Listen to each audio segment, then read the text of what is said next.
correct? Yes.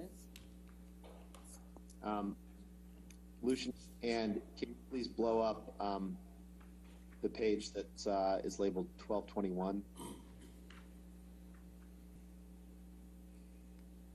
And on line 7, Ms. James, am I reading this right, that you were asked the question, and he is inviting you over for a spot of purple? What is that? Yes, is your answer. Question, what did you understand? And you answered, red wine, I imagine. Do you see that? Yeah, I do remember that. Remember giving that testimony? Mm-hmm, yeah. Your understanding that Mr. Depp was inviting you over for wine at some point after he split up from Ms. Heard? And just speculation. Did you meet up with Mr. Depp for red wine around the time period of this text on August 13th, 2016? With him, but we did not drink red wine, no. Was anyone else present for that meeting? No. When he said, come over for a spot of purple and we'll fix her flabby ass, I understood him to be referring to Miss Heard when he said, we'll fix her flabby ass, correct? Mm-hmm. Yeah, it wasn't for me to speculate what he was. And I'm not asking for you to speculate what he was referring to. I'm asking for your understanding was that he was talking to Miss Heard, correct? You can answer. I mean, this is the way he writes. It's very random and you don't sort of question it, okay? It's just the way he writes. He writes in a very abstract way. Okay. Lucian, if you can just prior testimony that we just looked at.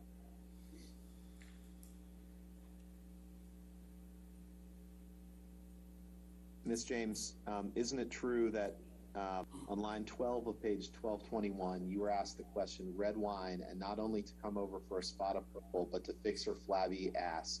That was about Miss Heard, was it not? And on line 14, do you see that? Yes. Mm-hmm. So you did understand this to be referring to Miss Heard, correct? Yeah. Just trying to be agreeable in the court, having no clue what on earth is going on. So there you go. I have no clue. Was that answer in the court truthful or just agreeable? Just being agreeable. So it wasn't truthful? You can answer. I don't have an answer for you, Mr. Rottenborn. What about at that meeting that you recall? I don't recall details. Just tell me generally everything you recall. It's too long ago. Do you recall anything? No. Where was the meeting? At his residence in West Hollywood. Is that his residence? What, I'm sorry? Hollywood. What time of day? About 3 p.m. So you recall the time of the discussed? No, I'm just saying, I know it was in the afternoon because it was after I picked my son up from school, because my son went to swim in the pool with the security guards watching him while I went and had a brief conversation with Miss Reese, and I remember the time. Did you talk about Miss Heard? Yes. What did you discuss about Miss Heard? Like I said, I don't recall the details. Well, I'm just a little confused because you just testified you didn't remember anything, but now you remember that you did talk about Miss Heard. So what I'm trying to get is everything you remember about the conversation. Well, you've got to understand, Mr. Rottenborn, the mutual connection between Mr. Depp and myself is, in fact, Miss Heard. That is going to be part of the conversation. That's all I remember. Okay? Do you remember anything else about that conversation with Mr. Depp? No. Have you seen Mr. conversation? No. Now, just describe generally your educational background, please. And then I went straight into becoming a veterinary nurse when I left school, which I did for approximately 3 to 4 years before I left Australia. Did you have training in veterinary medicine or nursing? Only on the ground experience, 4 years in a clinic. So you don't have any medical training for humans, right? No. And you don't have any training in healthcare. Could you be more specific? You don't have any training in healthcare for people, correct? I'm not a human nurse, if that's your question. I don't really understand your question. Sorry, you don't have any training related to prescription drugs, do you? No. And you have no basis. Excuse me, only pertaining to animals. Yes, I would like to add that. Okay, and that was the training that you received on Australia before you came to the U.S.? Amongst other things, yeah. You're familiar with Ms. Heard taking pain and Provigil, among other things, correct? Objection. You are not, you never served as a nurse or a doctor to Ms. Heard, right? No. You have no medical knowledge to testify whether Ms. Heard used Provigil or Accutane in the way her doctors instructed, correct? No. You're not an expert on the interaction of prescription drugs and alcohol or other drugs, correct? No.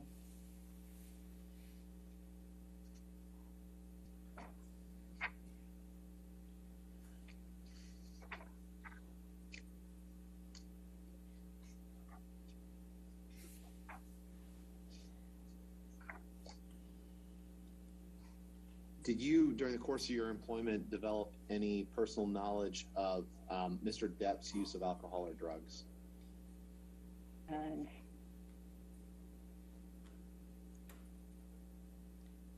what do you mean by not firsthand?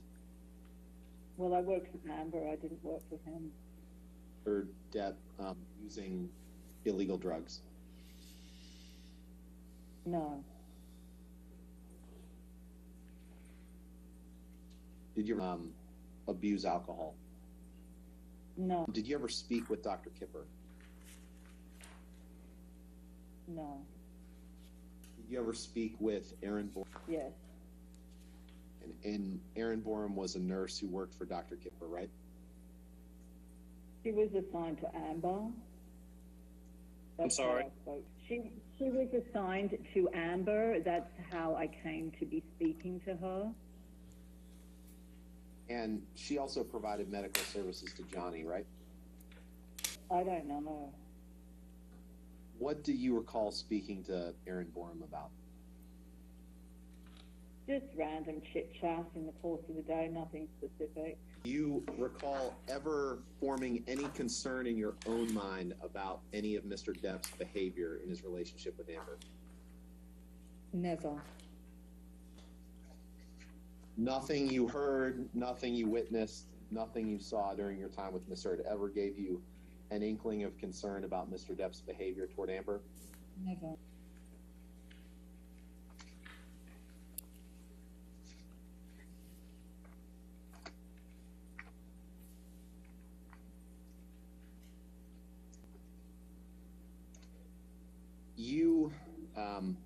You left your employment, your employment with Amber ended in early 2015, correct? After they came back from the wedding on the island.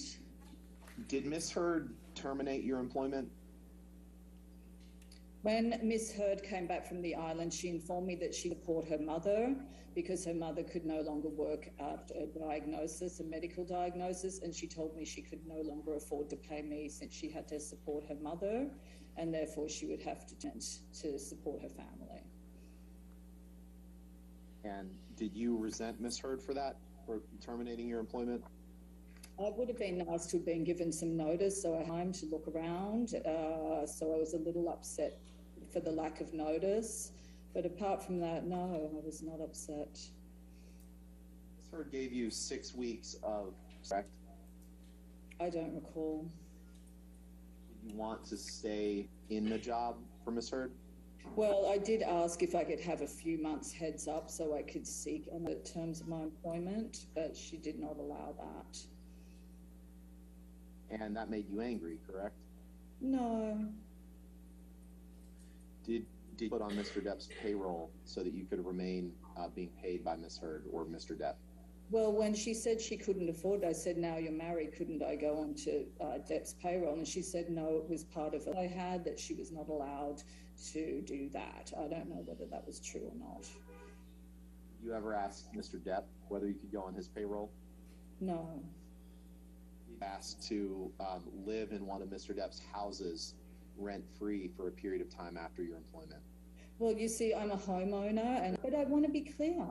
I didn't want to miss him due to unemployment. So my idea is perhaps I could find an alternate accommodation in order to rent out my house so I don't lose my entire property. I'm a homeowner. Keeping my home today is the paramount importance to me. Isn't it true that you had already skipped about 1.5 years of mortgage payments on your home during the time you were employed by Ms. Heard? No. Let's pull up the document ending in ALH 5858, please. Exhibit 11 on the screen. Yeah, I think you've read everything. If you're ready for me to ask you questions, my first question is just, is this an email exchange between you and Amber relating to the termination of your employment? Yeah, this is the email I received when she terminated. And then the emails above in this document are, some of which are duplicated, are an email exchange that you had with Amber after you received the termination email. That morning, yeah. Can you go to the first page, please? Top of the document. Mm-hmm. Isn't it true that her did pay you 6 extra weeks of pay after your termination? She's stating that, but I don't recall if it actually happened or not. You don't have personal knowledge or recollection of whether she did? No. And isn't it true that you do tell her in this email that you didn't pay your first 1.5 years that you were working for her? Yes, I had one of those balloon mortgages, so I had to go through a loan modification, and I recall now that that's why I was able to agree to work for her for such a small amount I normally made. It was sort of as a favor almost. What was a favor? To work for her for like half my usual paycheck, basically. So you were doing Amber a favor? Yes, because initially it was described as a part-time, 20-hour-a-week thing with flexibility and blah, blah, blah. So, you know, I really in my caliber, but my son was only 4 at the time, so it seemed like a good idea, especially because I wasn't paying my mortgage, so I could take the hit by getting less pay than I would normally make. I'd also have the time with my son that I wanted. Are you, and I think the answer to this is no, but I just want to be clear. You're not blaming Amber for you're not paying your mortgage, right? No, that was the only way I could get a loan modification. Was the way it was back then. But you know the 2008 crash, that's how it worked back then. If you wanted to save property, well, for Amber in 2012, right? Yes, it took a long time, the loan modification process. And you're not blaming Amber for getting a credit card with an interest, are you? What? You see in your email on that first page, about 2/3 of the way down, you say, I have borrowed from my mom my tenant security deposit and credit card I should use as it has 29% interest. Oh, that's my choice. Did you have tenants in your property at that time? I have a duplex. I'm just trying, and that time, yes, I had tenants in one house and I was living in the other. Did you use those tenant security deposit expenses? I don't remember. Do you see where you say, I have borrowed from my mom my tenant security deposit? Does your tenant security deposit or borrowing from that? It's too long ago for me to recall if it actually happened. Would there be a reason that you would have said true? No. And isn't it true that you did ask to live rent-free in houses after you were terminated, right? Lots of people did. And isn't it true that you did? Yes. And did that ever come to... No. Did it make you angry that that didn't happen? No. It's fair to say at the time that your employment was terminated, you had financial trouble, correct? Yes. And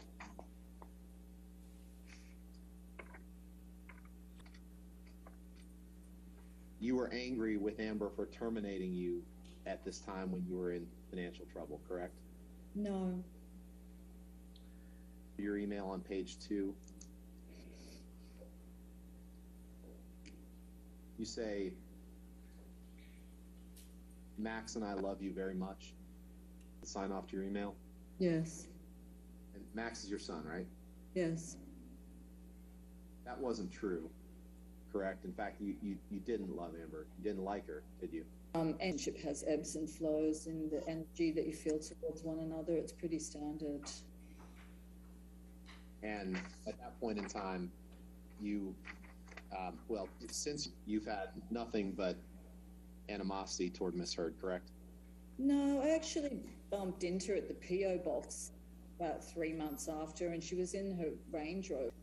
Saw her sister, and she said, come say hi to Amber. And I went back there, and I was going to say hi, but she was on the phone, and she was saying, wait, but then I had to go. That's the only time I've ever seen her, but I wanted to go. I wasn't feeling like I wanted to avoid her or anything. You know, things happen, and life goes on, you know. I understand you're a personal assistant. What people do you work for? High-profile celebrities.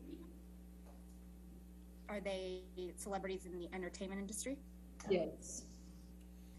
You previously testified that in March of 2012, you worked as a personal assistant for Miss Heard, yes? Yes. In total, how long did you work for Miss Heard as her personal assistant? Yes. And at the time you were hired in March of 2012, had you ever heard of Miss Heard? No. You previously testified today that at some working for Miss Heard, you transitioned from working part-time to full-time. Is that right? Mm-hmm. When did that transition happen? I don't recall specifically. And within the first year of your employment? I believe it happened within around 6 months into the employment. So most definitely it happened in the first month. Is that correct? Yes. You previously testified that you stopped working for Ms. Heard as her personal assistant in February of 2015. Is that right? Yes. And you also testified on her return from the Bahamas in February of 2015. Yes? Yes. Did Ms. Heard ever give you any indication or warning that your employment might end upon her marriage to Mr. Depp? How did you feel when Ms. Heard terminated your employment without warning? A bit of a shock, a bit of a feeling of being blindsided. When you first began Heard, and when Ms. Heard was in town, in other words, not traveling, how many times per week would you see her? Almost daily. Change when you became a full-time personal assistant for Ms. Heard? No.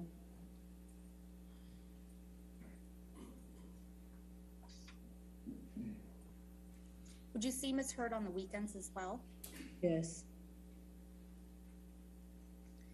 And when you would see Ms. Heard in person, did you coordinate with her when you would be?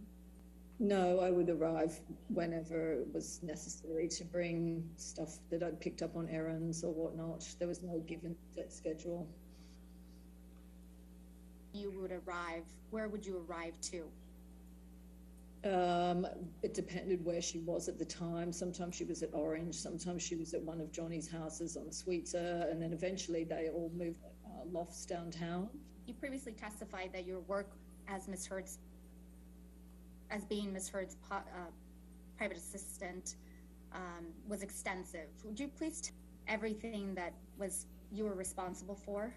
Everything from handling all of her dry cleaning, picking up packages, mail, liaising with agents in the industry, coordinating travel, making restaurant reservations, dealing with the staff, the vendors on the property, that sort of.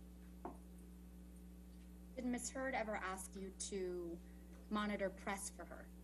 Yes. I had a newsstand guy that was instructed to hold 2 copies of every magazine she appeared in.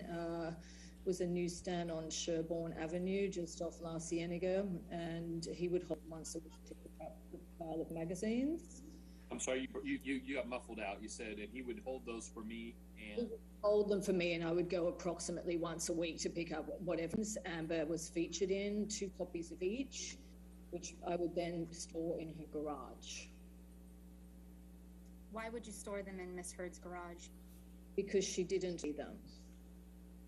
Did she tell you why she didn't want Mr. Depp to see them? No, she just got very angry with me one day because I hadn't quite made it downstairs to put them in the garage, when she absolutely ballistic over that. When you say she went absolutely ballistic over that, can you please describe what you mean? Screaming, yelling, abuse. Do you remember what she said to you? No. But it was abusive in your opinion? Blind rage.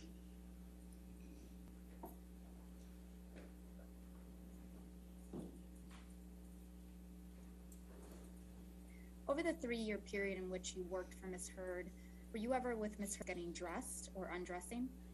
All the time. How often were you present when Miss Heard was getting dressed?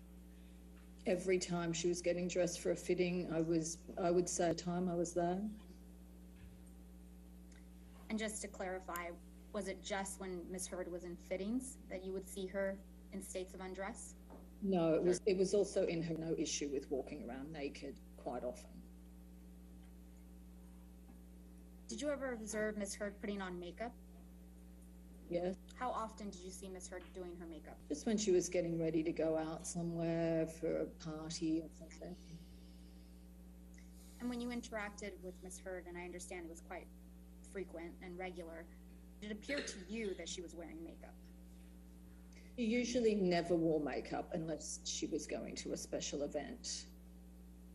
And when she did go to special events, would you describe her makeup? It would depend. It would, a makeup artist would do it, or if she would do it herself. If she did it herself, it would be light and usually adding lashes, and that's about it.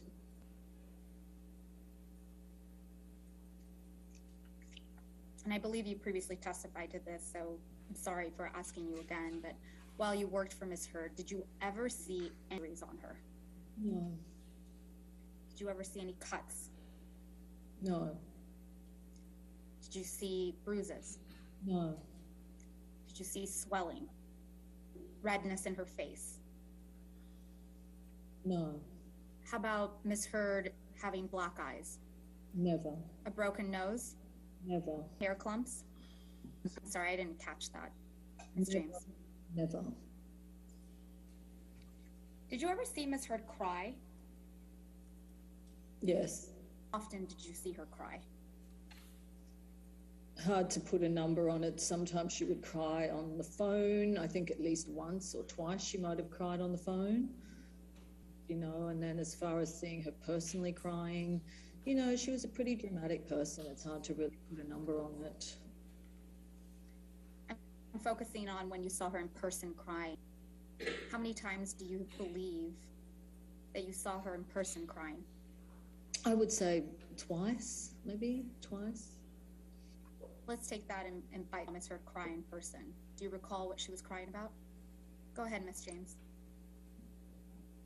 Insecure emotions. The 2 times that you recall Miss Heard crying in front of you, you remember her crying about being insecure. Is that correct? Yes. You testified that she felt insecure about her relationship. Is that correct? Yes.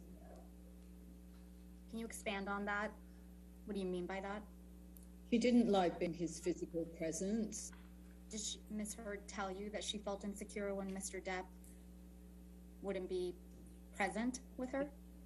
Yeah. Other than telling you she felt a relationship with Mr. Depp, what else did Miss Heard say about feeling insecure? She told me she didn't like hanging out in his house with his friends because it's boring and they were all old men playing guitars and it wasn't interesting to her.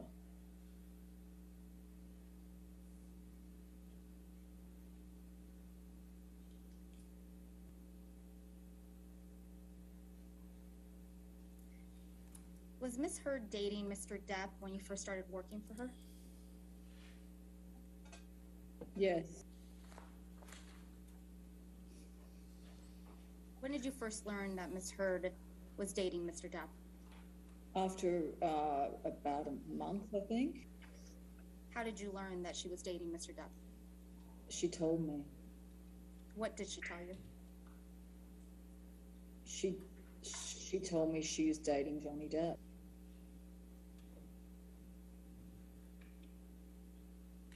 Do you recall the first time you met Mr. Depp? Yes. When was that? Orange. Probably shortly after she told me she was dating him. He was standing in the dining room. And approximately when was that? I don't remember. I would say April or May of 2012. What was your impression of Mr. Depp? He was very peaceful, very calm, almost shy, and very quiet. And I remember he was wearing red because I didn't know where else to look. I looked at his shoes. It was like it's a weird recollection, I know, but I'm just being honest. Have you ever witnessed Mr. Depp be rude to anyone? He's such a gentleman. He's like a total Southern gentleman. So no.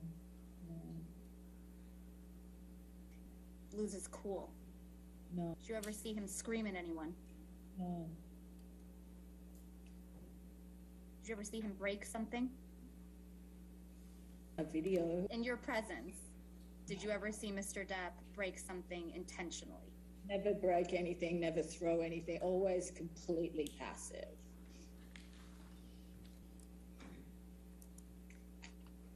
I believe you've testified previously that you have a son, correct? Yes. How old was your son when you first started working for Ms. Heard? 4 years old. And did you ever bring your son to work with you? Yes. How often? Quite often, if I had to keep working, I was there after school. And if I had to work on the weekends, he would come with me then. Did Mr. Depp ever interact with your son? Yes, he was very kind. How often did Mr. Depp interact with your son? Whenever they were in each other's presence. Can you give me an estimate of how it happened? Oh, countless times. He would even teach him how to play guitar. He brought him back from vacations. He showed him amazing makeup makeover when he was doing Black Mass. He tricked him. He leant over and was saying, "Do you know who I am?" And he had the full makeup on his son's jaw, almost hit the ground. It was really...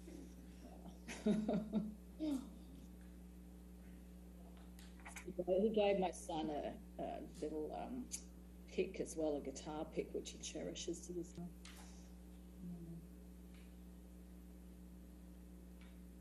Fair to say you were around Mr. Depp and Ms. Heard together quite a lot.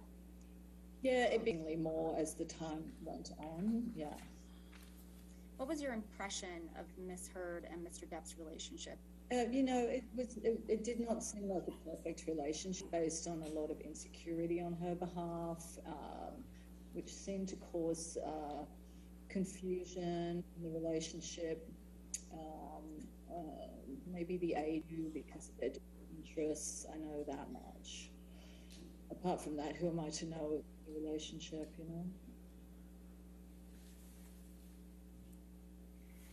Do you think that Mr. Depp was smothering of Ms. Heard? Oh, Yeah. Did it appear to you that Mr. Depp was jealous of Ms. Heard? no.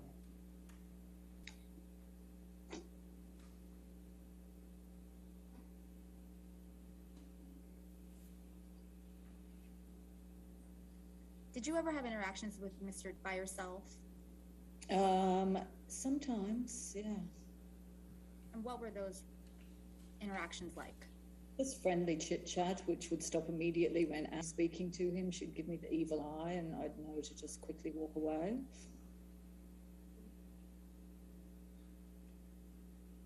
Did Amber ever talk to you about your interaction? No.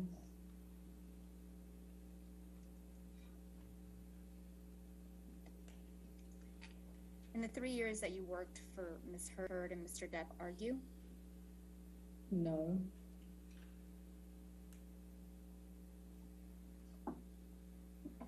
In the 3 years that you worked for Ms. Did you ever see any physical violence between Ms. Heard and Mr. Depp?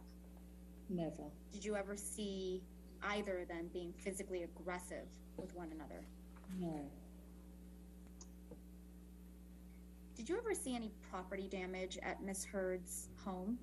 Never.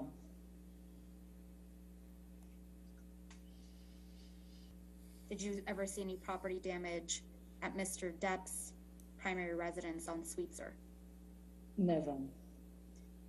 Did you ever see any property damage at the lofts or Eastern Columbia building? No. No, never.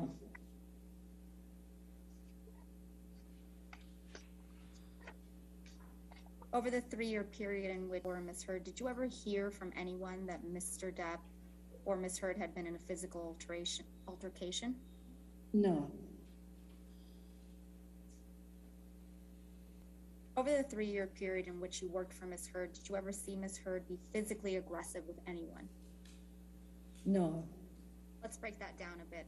When you say she was verbal you regularly, can you explain to me how she was verbally abusive to you? Screaming over the phone. She screamed at me once in person, multiple times screaming at me over the phone. Barrages of abusive text day and night, a lot of them in the middle of the night. I think you're aware. I think between 2 and 4 a.m. the barrage would start. That's what I'd wake up to. All income really making sense, just basically someone to lash out at, no apparent reason to it. You testified previously that you were verbally abusive to her sister. Yes. What do you recall about that? It was ongoing kick the dog kind of relationship with her sister, so it's really hard to pinpoint any. Her poor sister was treated like the dog that you kick, basically.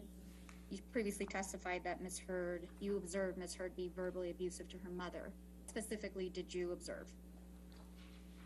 Well, there is a video that online where you can see her being abusive first and foremost, so it's not even based on what I'm telling you. It's what happens between the two of them when her mother was still alive and the fact that her mother was terrified of her. Did her mother tell you she was terrified of her? She personally told me she was terrified of her. Did you ever witness Ms. Heard tongue lash her mother? Here and there, yes. Especially when it was build up to a stressful event. Yeah.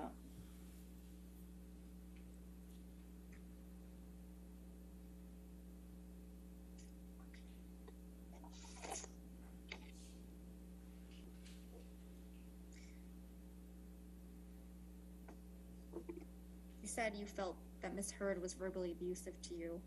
Can you provide me with any specific examples here?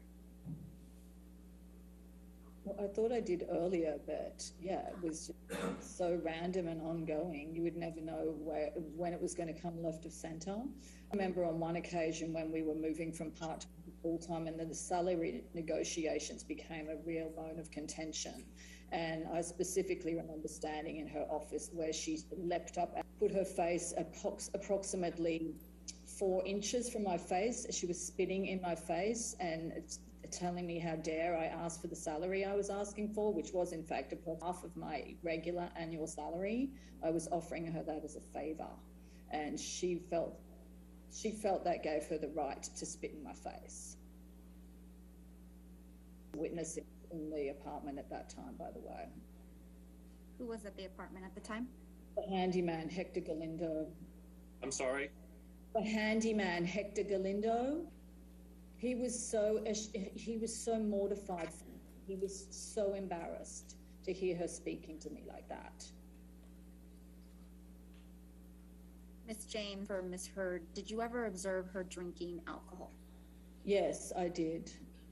How often did you observe Ms. Heard drink alcohol?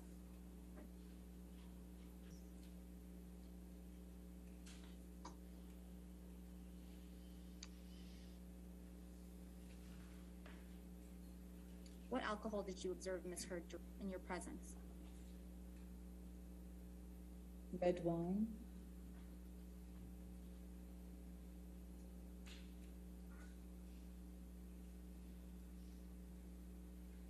Did Miss Heard ever appear intoxicated to you? Yes, she often did. While you worked for Miss Heard, were you aware of what, if any, prescription drugs she was taking? Yes, because I had to pick it up and I often had to deliver it to her to You set. anticipated. I'm sorry, Miss James, I interrupted your question, or your answer, excuse me. The last part of your answer was? It was my job to pick it up and deliver it to her, also bring it to her if she was doing a photo shoot or, on set or something, if she'd forgotten. What prescription drugs do you remember picking up from Miss Heard? Provigil. Any other prescription drugs that you remember picking up from Miss Heard? Accutane. Any others? Specifically.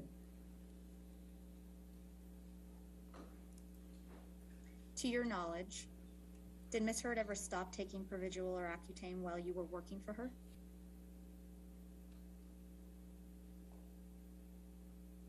No. Did Miss Heard ever tell you that any side effects from Provigil? She didn't say it, but I observed it. We'll go back to that in a minute, but did Miss Heard ever tell you that she was experiencing any side effects from Accutane? No. You previously testified that you observed side effects from Provigil, yes? Yes. What side effects did you observe Miss Heard exhibiting? Manic episodes. Can you tell me what you mean by manic episodes? Similar to if someone was on some sort of amphetamine. Moving very fast, not making a lot of sense, hyper-organizing, hyper-tasking, very, very hyper. Yeah.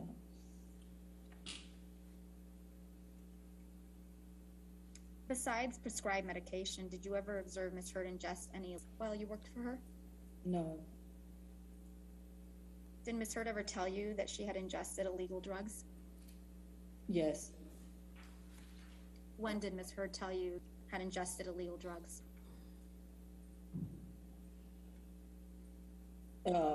Sporadically here and there. What drugs did Miss Heard she had ingested? Mushrooms, ecstasy, and cocaine.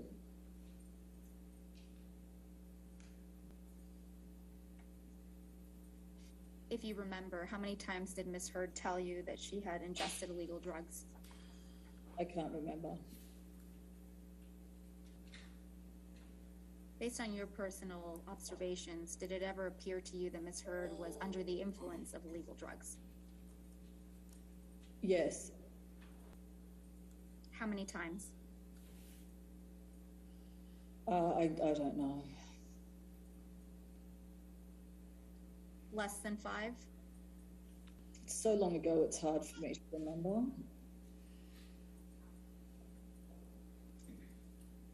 Why did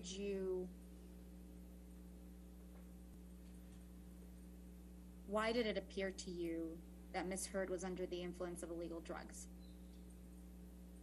Disoriented, partying with friends, drinking, laughing, dancing, playing, all the sorts of things that go hand in hand with imbibing in drugs.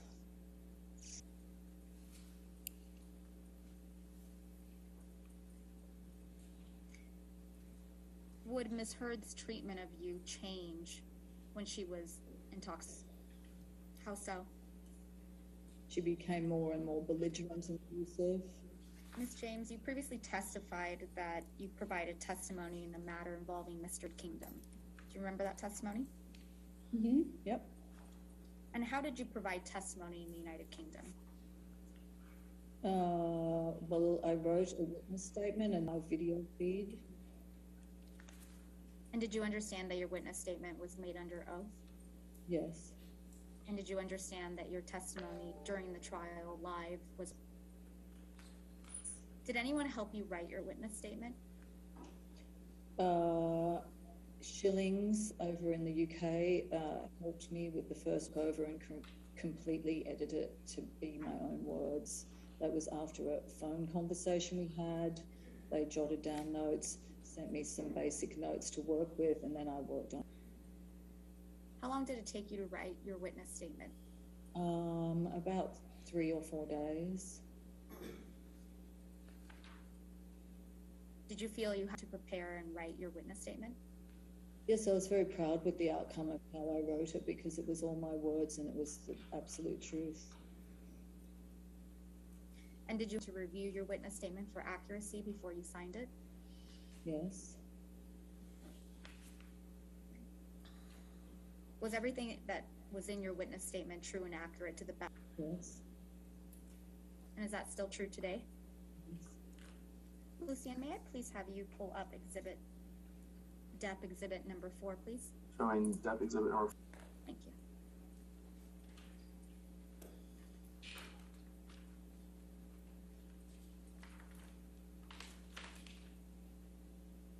Ms. James, do you remember receiving an email from Ms. Heard on or about February 12th, 2015?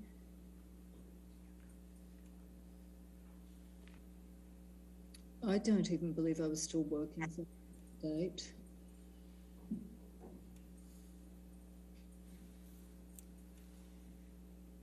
Do you remember receiving this email in particular from February 12th, 2015?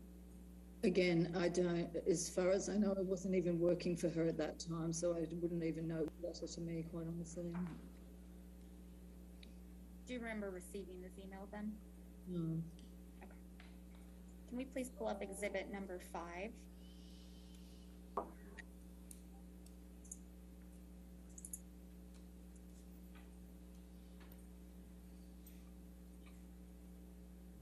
Showing Depp exhibit number 5 on the screen. Lucian, may I ask you to, there you go, you read my mind.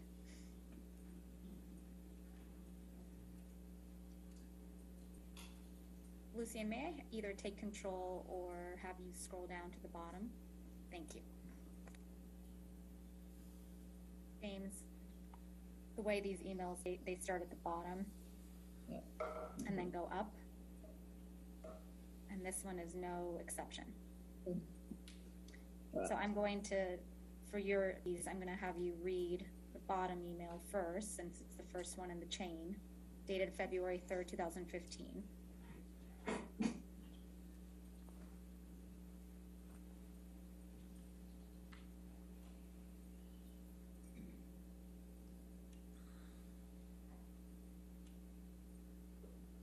Mm-hmm.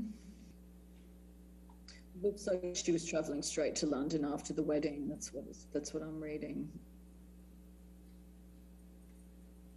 Do you remember, actually, entire email chain? And then I'm going to ask you some questions about it. Mm-hmm.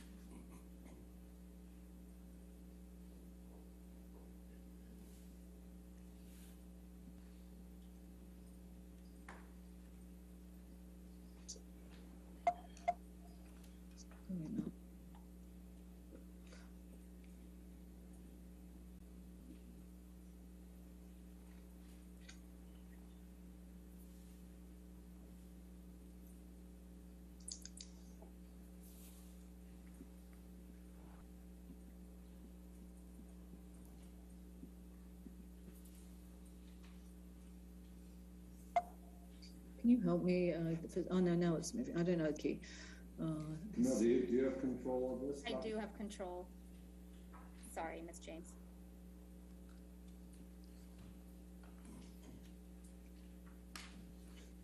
Mm-hmm. Yeah, I can go up a bit more now.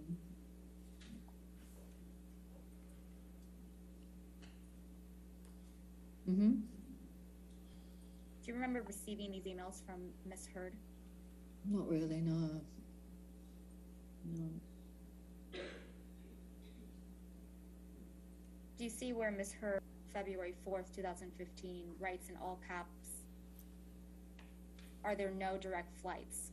Question mark, exclamation. I'm just pointing her to this one. Do you see where Ms. Heard writes to you, "Are there no direct flights?" in all caps? Yeah.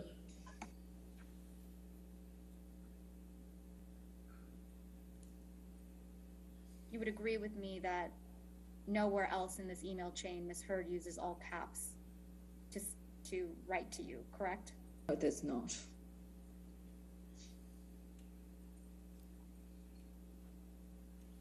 She seems very confused. That's all I can say. When I'm reading through this, she just seems to be very...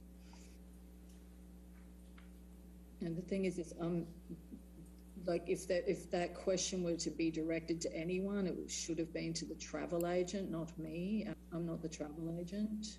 The travel agent was down there in the beginning, Trudy Salvin. Directing your attention, Ms. James, to May of 2014, when you met Ms. Heard at the Chateau Marmont in Los Angeles, California. Do you remember your testimony about that incident? You testified previously that she Heard asked you to bring a bathing suit to the hotel. Is that correct? Yes. Did you see Ms. Heard wearing a bathing suit in May of 2014? Not? Yes.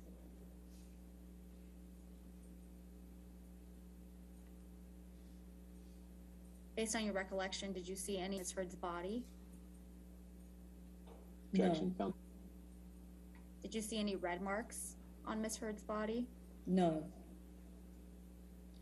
How would you describe the general atmosphere or mood of Ms. Heard and her friends at the Chateau Marmont? To be honest, it seemed a little conspiratorial to me.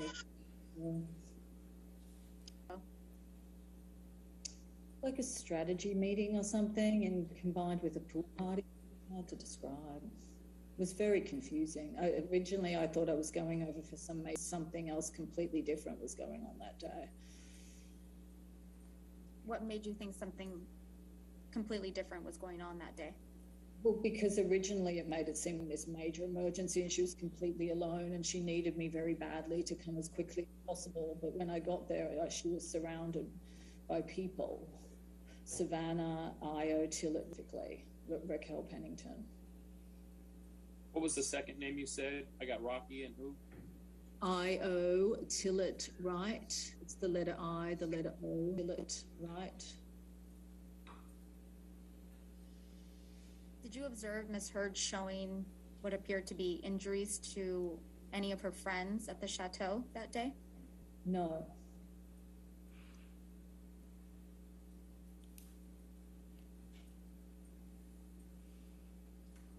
Did it appear to you that Ms. Heard's comforting her? How would you describe Ms. Heard's friends' behavior? Friends hanging out together by the pool, having cocktails, and entire afternoon hanging around together. Did you ever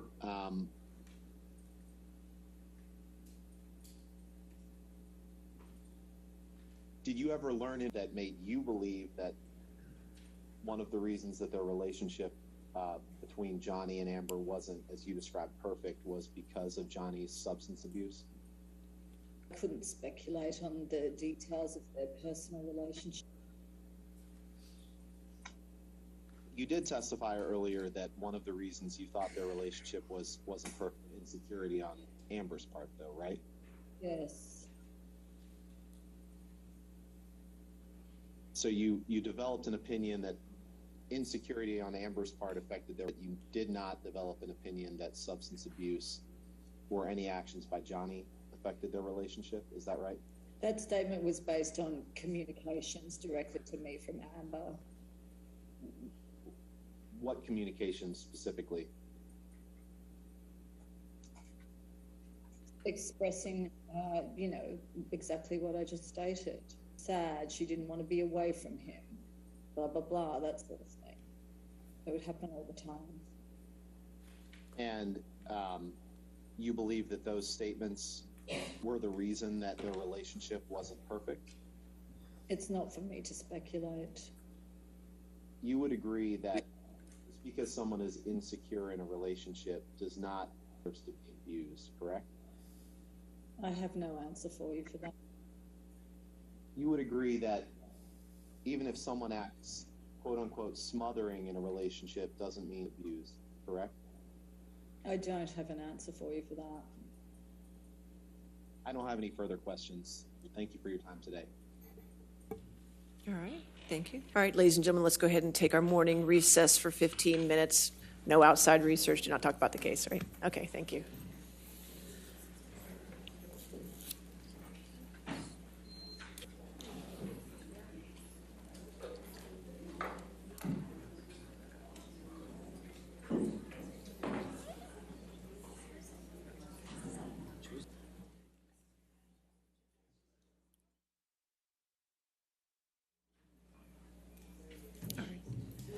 All right, let's go ahead and take a break until noon. Is your next witness, we're going to set it up so it's all ready to go in next, okay.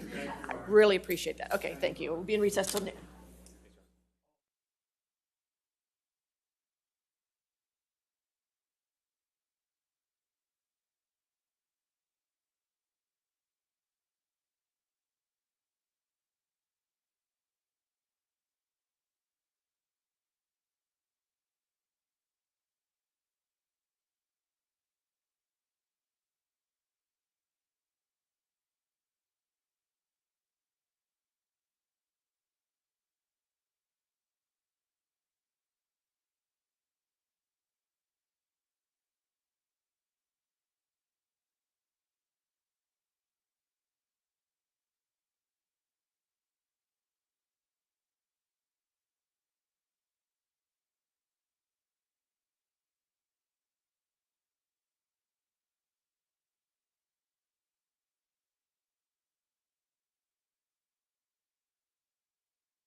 Laurel Avis. What is your business address? It's been a while. 10921 Wilshire Boulevard, Westwood Medical Plaza, Suite 1101 90024. And you're a clinical psychologist, is that correct? Correct. And you practice in Los Angeles? Yes. For how long have you been practicing? Almost 40 years. Have you been practicing in Los Angeles for that entire time? Yes. And you provide Psychotherapy for individuals and couples. And what is psychotherapy? Just a brief layman's description. Evaluation of an individual or a couple's problems, and then it's a conceptualization of what's actually going on and an effort that leads to change. Do you recognize what this document is? Yes. What is it? This is my ledger for tracking sessions that for invoice billing. And did this ledger come out of your files? Yes. And do you keep this document in the ordinary course of business? Absolutely. And this particular ledger, who is it for? It's, well, despite the names that are camouflaged, it's for... At the top, what are the two names that it says there? Anne Henry and Joey Davis. And Anne Henry is Amber Heard, and Joey Davis is Johnny Depp. Yes. And then it says age 29 and 52. Is that right? Yes. And 29 was the age of Amber Heard, and 52 was the age of Johnny Depp. Yes. So as I understand it, on October 1st, 2015, Mr. Depp and Amber Heard came in for couples counseling at 1.5 hours. Yeah. Yes. Whether they were in for the full 3.5 or not, I don't know. But that was the amount that was when the session started. Came in when they came in and not together. And it took 3.5 hours to actually do that first session. So was that first session, Mr. Depp and Amber Heard did not come in together? I don't believe that they did. The next session with Miss Heard for background intake, and that was a 2 1/3 hour session. And that session was on October 6th, 2015? Yes. And what's the row The indicating? next day. You saw Amber on October 6th, 2015 for 2 1/3 hours, correct? Yes. And what is the next row indicating? October 7th, Mr. Depp for 3.5. Again, it may not have been face-to-face for the full 3.5, but it was being at the beginning, waiting for him, his coming in with the entourage and our getting to work. And for the three sessions we just discussed, the October 1st session, the October 6th session, those were all in person with you, correct? So yes, the first 3 sessions were all in person. And then what does it say under row, for the 1014 row?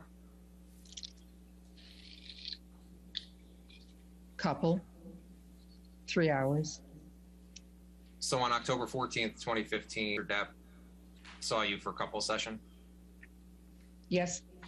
There's a couple session on October 14th for 3 hours, is that right? 1014, there's on 1021, there's a couple session where someone walked out for 2 hours. On 1024, Miss Heard was there, did a phone session. And how did, and on the 1024 row, next to the 2 hours, it says W out, correct? 1021. In the 1021 row, what does it say in the 4th column? Walk, for me, that's walk out. And do you recall who walked out of that? Tried to, and I don't, because each threatened and stood up. And I'm not positive who finally did the walkout. What does it say? What is it indicating on the row for 1112? 2015. Couple session showed 1.5 hours. And then on 12/17, what does that show? It showed 2.25 hours. Based on this ledger, you saw Amber and Mr. Depp for 4 couple sessions? That's right. Dr. Anderson, I'm showing you what's been marked as Anderson. And Your Honor, at this time, we're looking to move defense exhibit 397. I understand there's no objections. All right. 397, no, correct. You have hearsay and relevance objections. They didn't list objections in there. And we actually communicated this morning, and they said they weren't objecting. All right. Do you know who on the team you talked with?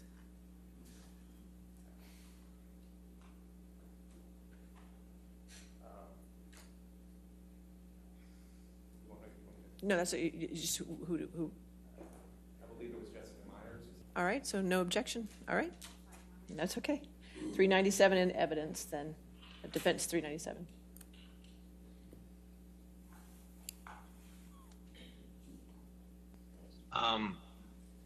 And I will let you, which is CC 000172. I'll let you take a look at it. It's 1 page. So let me know when you're finished. Do you recognize this email chain? Yes. Do you know who Christian Carino is? Yes. Again. On the laurel.anderson28@gmail.com. That's your email address? Yes. The email of March 28th, 2015 from Mr. Carino, he wrote, Laurel friend Amber on copy wants to come see you alone first and then with her husband Johnny. We'll leave it to you two to arrange a time. Love you both. You see that email? Did you read 2015? I did. Okay. And you responded to Mr. Carino's email, correct? As you can see, yes. Yeah. What was your understanding as to why to meet with you? I took it at face value that Ms. Heard wanted to have a consultation, and if this is not infrequent that I go, and when I hear that someone may then later want to come in with their husband or spouse, yes, I think it has to do with relationship issue. September 9th, 2015, you received an email from Mr. Carino, is that right? Yes, apparently. He was trying to set it up. And Mr. Carino was trying to set up with you and Amber and Mr. Depp, is that right? Yes, that's what I assumed. And you responded to Mr. Carino's email, correct? I did. And then at the top, you received an email from Amber Heard? Yes. And she wrote, "Hi, Laurel, thank you so much for responding. I really appreciate my husband when he's done working today and make sure he's good with that time. I think it sounds perfect. Thank you so much again. I'm really looking forward to meeting you." Did I read that correctly? Yes.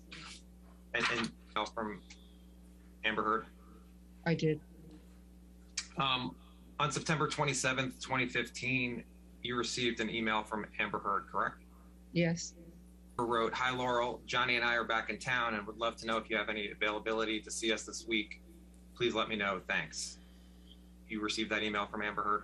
Yes. Responded that you were available on Thursday at 5:30 p.m., correct? Yes. And looking at the top of the email where it says Wednesday, September 30th, would you agree that the next day is Thursday, October 1st, 2015? Yes. Okay. And we can go back to your billing ledger, but we saw Amber Heard and Mr. Depp was on October 1st, 2015. Is that right? Yes. Did you see Amber Heard on December 17th, 2015? Yes. We had established that, yes. All right, so it's 7 on screen. Dr. Anderson, I'm showing you it's been marked as Anderson Exhibit 7, which is depth 3202. Take a chance to read it.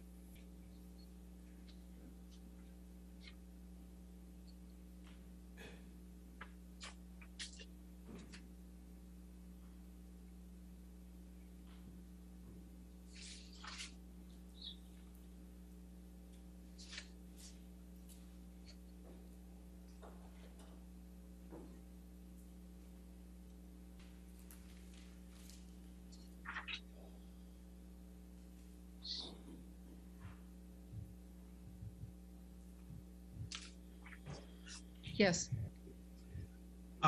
Attachment 7 is at the bottom is you see a March 8th, 2016 email from Christian Carino to you, correct? Yeah.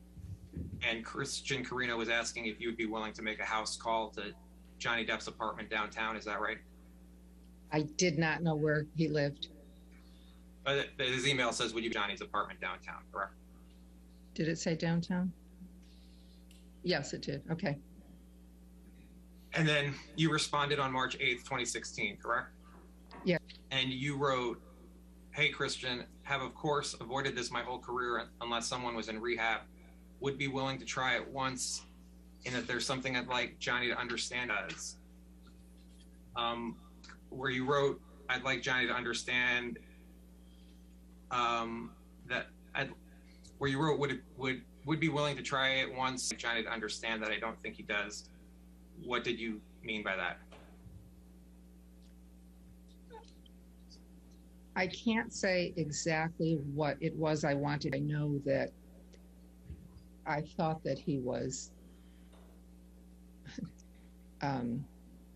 having difficulty in the sessions, and I think it was something about the process between the two of them that I was trying to clue him into. What difficulty was Mr. Depp having in the sessions? Having a voice. What do you mean by that? Ms. Heard had a jackhammer style of talking. He had trouble talking at a similar pace. Their dialogue, he was cut off a lot. So I'm guessing this is what I'm not sure what it is, but there was something. Anyhow, this is how he didn't have a voice. He couldn't keep up with her rapid fire. And so he was really overwhelmed. In working with Amber and Mr. Depp, did Amber ever report to you any physical violence on behalf of Mr. Depp toward Amber? Yes. What type of physical violence did she report to you? Do you recall seeing photos from Amber Heard? I have, but I don't remember when I saw them. What do you recall about the photos? Her face was bruised. Do you recall where on Amber's face you saw bruises? I think they were around her eyes, but I couldn't be positive. Did you witness abuse by either? I didn't witness. You worked with Mr. Depp before working with Amber and Mr. Depp? No. Is it your testimony that while Mr. Depp may have said he wasn't any of his other partners, there was violence from Mr. Depp toward Amber, correct? Yes, you're right. He had been well controlled, I think, for almost, 20, 30 years. And both were victims of abuse in their homes, controlled for decades. And then with Ms. Heard, he was triggered, and they engaged in what I saw as mute. Sometimes, I know she led on more than one occasion and started it to keep him with her, because abandonment and having him leave was a nightmare. And I think he may have initiated it on occasions too, that I'm less sure on. And how did you come to the understanding that on some occasions Ms. Heard to Mr. Depp? Ms. Heard reported that. What did Ms. Heard report to you? That it was a point of pride, two things. It was a point of pride to her if she felt just to initiate a fight, and her father had beaten her, she was not going to. And the second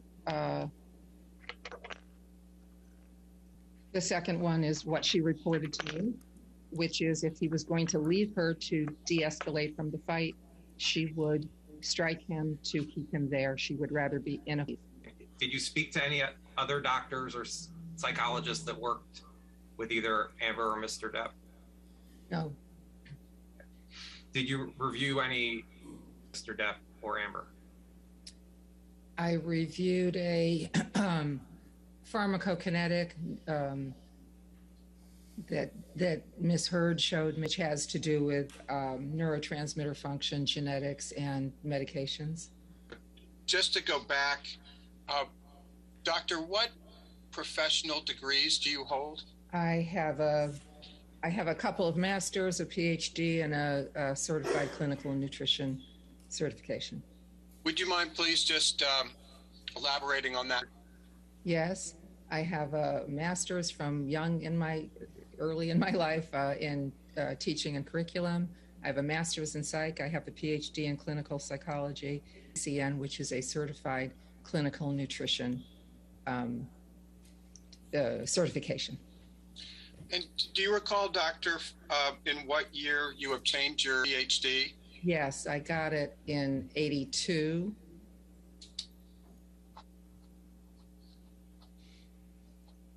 And if very briefly, if you could, in summary fashion, just describe your employment history from 1982 forward after earning your PhD. I collected in hospitals and in psychiatric medical groups. I was employed to do some nutrition evaluation and intervention as well, but there were behind me. We worked in concert.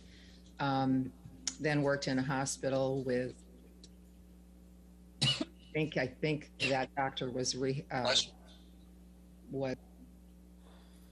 workers' comp. And then when I was, I have it out of order. Then I was on my own, but I was employed by this is psychiatric medical group to do kind of a combination of psychotherapy and some nutrition. And then since then I have been a solo practitioner, out of network, we're only very small footprint, purposely, all of these years. When did you become a solo practitioner? Probably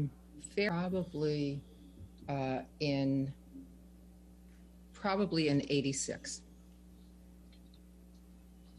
So is it fair to say that as of 2000, you're already quite established as a solo practitioner?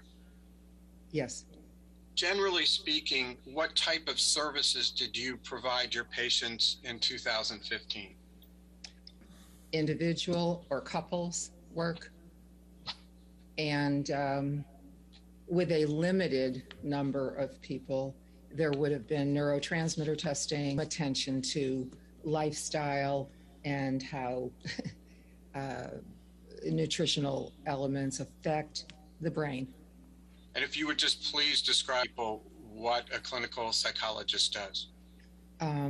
The first thing is evaluation, intake, gather material. The second thing, and the way I work, is the intake process could be one session, could be 4 sessions, depends on if it's an individual or a couple. I'm conceptualizing. I'm looking for the process, the content, make notes on, I care about, it leads me from session to session, but I'm really looking at process, what's going on between 2 people or what's actually going on inside of someone.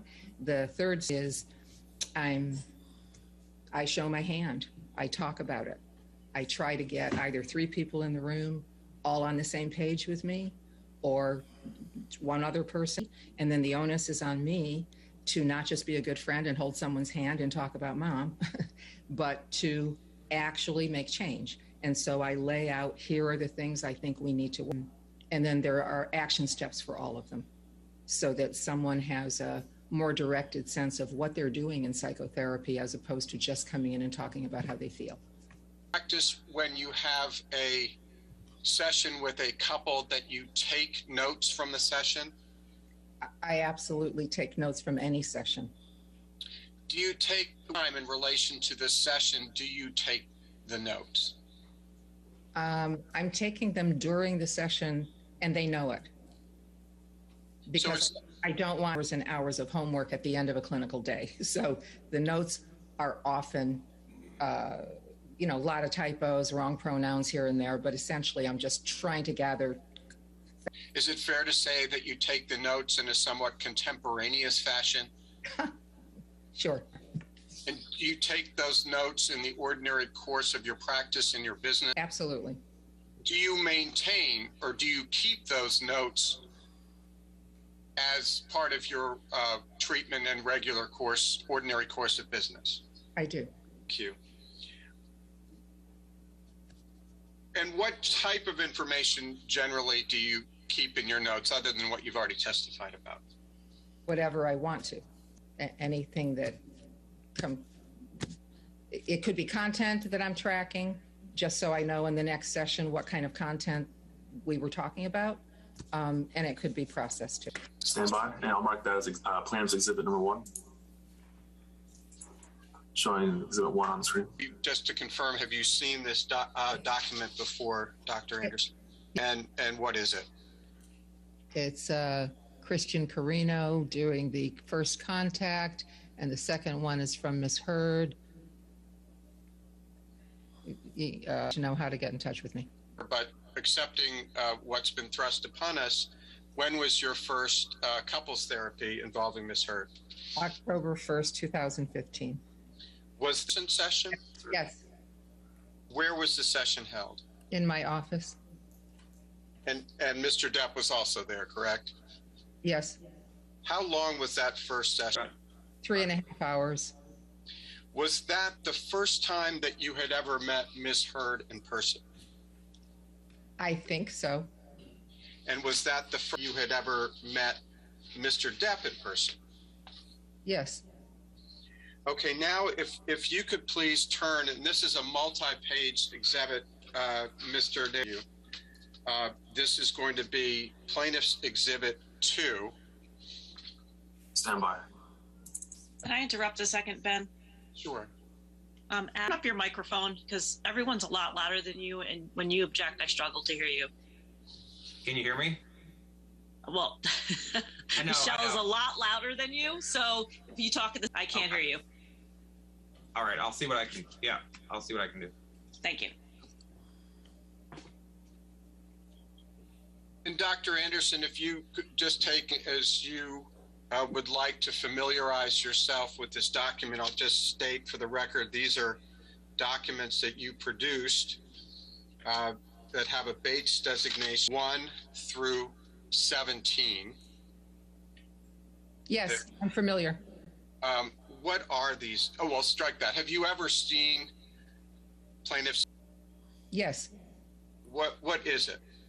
It's a redacted copy of my personal notes that I provided to you guys. And are these, I think you testified in response to Mr. Nadelhoff's questioning that the names Ann Henry and Joey Davis are pseudonyms? Yes. And identify for us who Ann Henry is in real life. Ann Henry is Amber Heard. Joey Davis is Johnny Depp. And are these your notes that you took of the 4 couples strike that? Are these your contemporaneous notes that you took of the couples therapy sessions? Yes. These notes include any session that you had for Ms. Heard that was not part of the couples therapy? No. Did you have any sessions with Mr. Depp individually that weren't part of the couples therapy?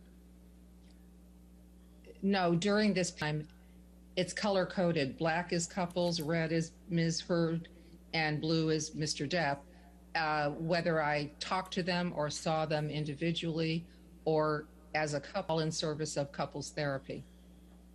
Understood. And so these notes in Plaintiff's Exhibit 2 encompass all of the couple sessions that you had with Mr. Depp and Ms. Heard, either when they appeared together or when they appeared separately in the context of your couples therapy. I'm looking at one page. If you're talking about the entire redacted document, yes. And I've asked you the question generally, but I want to ask you in the context of these 17 pages. Did you prepare these 17 pages of couples therapy notes in the ordinary course of your treatment, Ms. Heard? Yes. Did you maintain or keep them in the ordinary course of your practice or business? I did. So my question was, what is the significance of October 1, 2015? I'm going to look at what I'm reading so that this makes sense to you. This can't possibly make sense, but it makes sense to me. Okay. Reported what they said to one another. So the first line is Ms. Heard talking, saying that Mr. Depp says to her, "No one likes you. You're getting fame from me. I'm whore." She's reporting just in the first session just how bad the relationship is, just how mean they are to one another.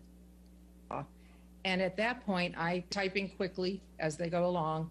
I'm switching into a different voice, more about the process between them, where she has, I believe, interrupted him. He says no more about what she says about him. And it's just that they're fighting and she has a hard time. She bites the bait, is my recollection. And from this, that's kind of what that is. So it gives me a sense of what they're doing at home. They're each reporting this to each other. Okay, I appreciate that, Dr. Anderson. I'm just going to try to break it down into little bits. So October 1, 2015 is the date of the first couple session, correct? And 2.5 means 2.5 hours long from start to finish? I am guessing they were present for 2.5 hours, but that I waited but I waited an hour for them to show up. And Dr. Anderson, in that first bullet point that we can see, you write, "Jay likes you, getting fame from me, falling out of love with you, whore." Jay is Johnny Depp? Yes, but that was said by Ms. Heard.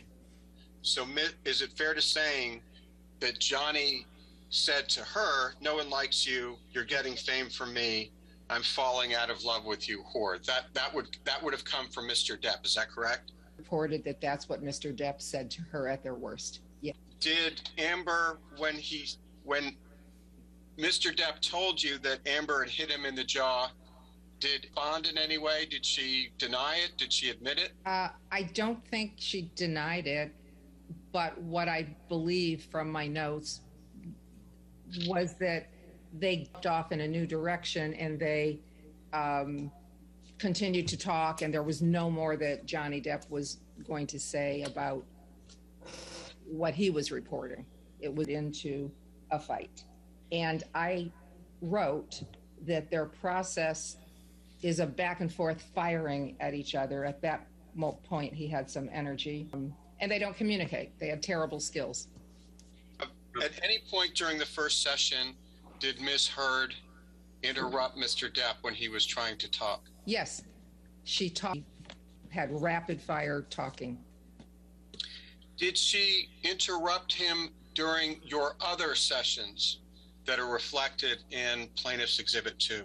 I pointed out the process to her at some point, and she got it, that no one could actually have a decent dialogue, was rapid firing and talking over and just barraging.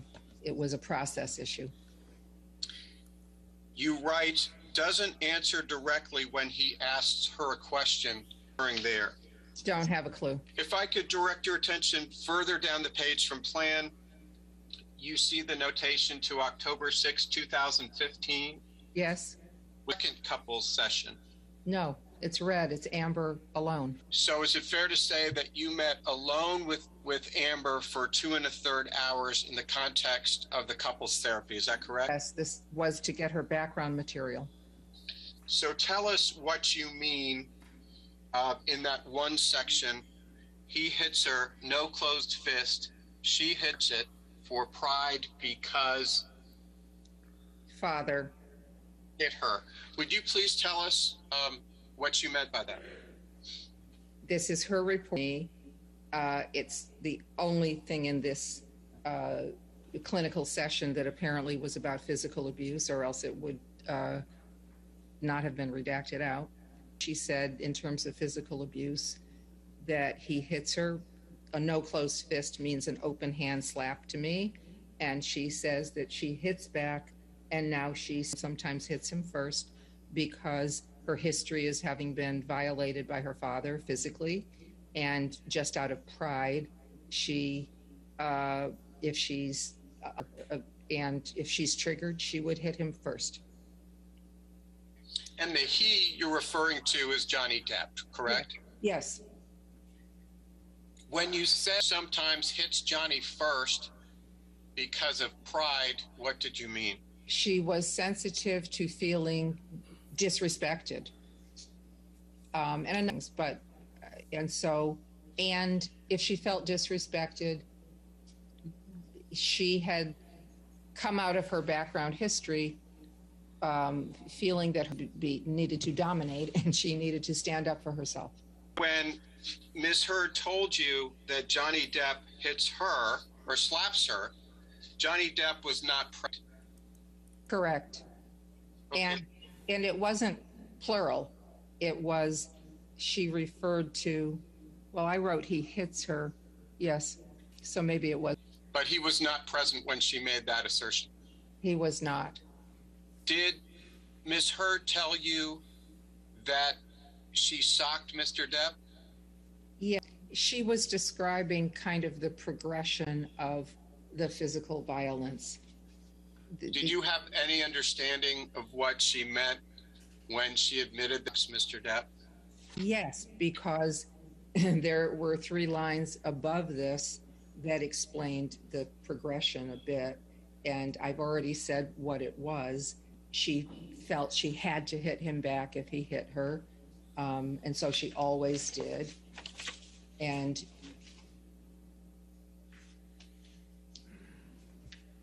again, that entry is from a session where Mr. Depp was not physically present, correct? That's right. Okay, let's move to the next session, October 2015. And this is a 3.5-hour session, is that correct? Yes. Was that a session? Yes. Did both Mr. Depp and Ms. Heard attend? No, this is blue. This is Mr. Depp's intake. Good. And let's move now toward the bottom of the page, and I think I'm finally getting the code right. So the next session occurred on October 14th, and it was the 2 of them for 3 hours. Is that correct? Yes. And that was another in-person session, true? Yes. And to say that every single piece of your notes as to the October 14th, 2015 session has been redacted. Is that true? Yes. Something earlier on the ledger. Yes. I wrote 2 hours couple, then Amber. It means he is the one who walked out of that session. My question was, am I correct? All of your notes for the October 14th, 2015 couple session for 3 hours are completely redacted. Is that true? Yes. So the next session occurred on October 21, 2015, true? True. And it lasted 2 hours. It started as a couple, then Mr. Depp left, and then you spoke only with text of couples therapy. Is that right? Yes. Okay, and let's go to the next session on page 10. The next session was on October 2015. And I can't see from the code, was that a couples therapy, or was it just one or the other of them attending? This is a red phone session with Ms. Heard. Okay, great. And it lasted 1.5 hours? Yes. So the next session was, after that, was October 29th, 2015, is that right? Yes. And that one was canceled. Oh, it was canceled. That's why it's so short. Okay. After that, still on page 10, was on November 12th, 2015. There's an appointment on 11/4 that was canceled that I didn't run. Okay. Well, that's helpful. What about November 12th? Was Yes. that a joint session? Yes, it was. And was that in person? Okay. And then the next session on page 11 is that even I can understand. So there was a no-show on December 2015, is that right? Yes, I'd like to clarify the no-shows. Oh, please do. I think they both told me, but I think Mr. Depp told me at one point, because this happens with couples. When a couple is having a lot of trouble in sessions, but they're doing well at home and they're in a little bit of a honeymoon, period, they in because they know coming in will get them into conflict. Okay. And fair to say that happened again on December 10th? I can't tell which sessions they were sick or which sessions they were canceling because of this dynamic, but it was admitted and explained to me, and I understood it fully. And still on page 11, the next session was on December 15th, 2015, and it was a telephonic session. Is that right? With Ms. Heard. That was with Ms. Heard. Okay. You write, then last night, Monday, she slapped him as he's singing incoherently. Who slapped who? I actually know what happened. What happened? This was Heard talking on the phone to me. Mr. Depp's mother was in ICU. He had been doing he was fucked up on a lot of drugs, and she slapped him because he was being incoherent and talking about being with another woman. Did she tell you that he had hit her first, or was she the one who initiated the slap? She initiated that one because I think she felt demeaned and threatened. And this is what she reported to you, correct? Yes. He was not present. He was not on the call when she made these allegations. Was no. And you didn't see any of this, did you? No. And you didn't see her in person? No. Okay. Then there is a notation. Police ? Where is that? That's right below what we were just talking about. There, in red, it says, should she call police? What did you mean? That was her asking me. Did you respond to her? I believe I did. Then you write, doesn't want to divorce, want to divorce. Yes. What did you mean by that? She loved him. He loved her. She believed she wasn't stupid. She knew that what they were doing wasn't healthy. And so she wanted to divorce him, but she didn't. And yet it had escalated to this point. So she was what to do. And she had an entourage around her telling her what to do. Who was her entourage? She had a routine group of friends that stayed with her, lived home, probably as well as paid people that I don't know. Do you recall the names of any of her entourage? One was Rocky. Directing your attention snippet from that session, will she have advantage if she leaves him but files with police for abuse first? Was that a question that she asked you? This was her talking out loud, trying to strategize for herself. Showing plans exhibit 3 on the screen. And I think this is the same document that Mr. Nadelhoff showed you as Anderson Exhibit 6. So I'm not going to ask you to identify it. I have a couple of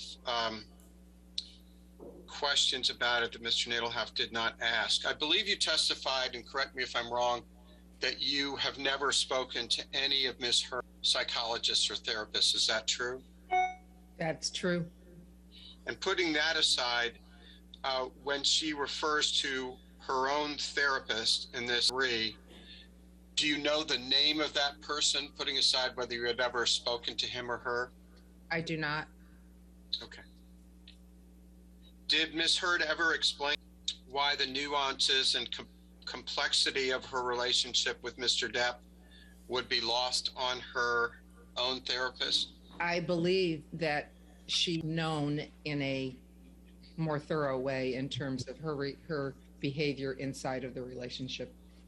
And let's pick up where we left off on the bottom of page 11, Exhibit 2. Okay. And specifically the entry that begins on January 13. It's at the very bottom of page 11. The little line. Oh, that's it. On January 13, 2016. Was this a joint session heard, or was this just with one of them? It was only misheard. And let me go back and see if it was phoned. No, I'm sorry. It was in person. No, never mind. 11316 was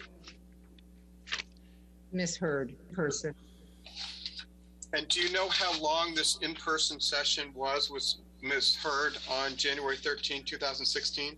I think it was probably just 1 hour. Okay. You write, didn't fight on island till last day. On island started to get into something. What were you referring to there? Well, Christmas had occurred, and the goal was they had a lot of people go into his island, and they were going to be, the goal was to try and get through the Christmas holiday without fighting. And so she was reporting on that. Then you write, he got aggressive, threatening, didn't touch him, hid in bathroom. What were you referring to there? What she reported to me, which was an improvement that she didn't participate. So is it fair to say that she told you she did? Yes, that's what I believe my notes say, yes. Then you write, she threw can at him since home fighting, then she better. Who is the she? Him. Misheard. And the him whom she threw a can at was Mr. Depp, correct? Yes. Did you receive that email at 8 in the morning at 6:23 a.m.? Well, apparently because I responded in the morning. Okay, well then we'll skip it. We'll go right back to your response. So the response at the top of the page, the second entry, I suppose, did you write that email to Mr. Carino on March 8th, 2016 at 7? I did. And fair to say that you weren't enthusiastic about the idea of making a house call? I was not. And Mr. Nadelhaft asked you about what it was you wanted Johnny to understand. And I was wrong, because I can see now the date of it, looking at it more carefully. This is after the relationship has devolved considerably. So what I think was guessing was earlier in the relationship. I don't know what it was I wanted him to understand. Let's go back to Exhibit 2 then, please. I'm going to repeat, we're just picking up where we left off. And now we've gotten up to page 13 of the 17th page of your notes. No, you can start, oh, exactly. Do you see where the notes of your session on June 18th, 2016 begin? Yes. And was this solo session, couples session between you and Mr. Depp only?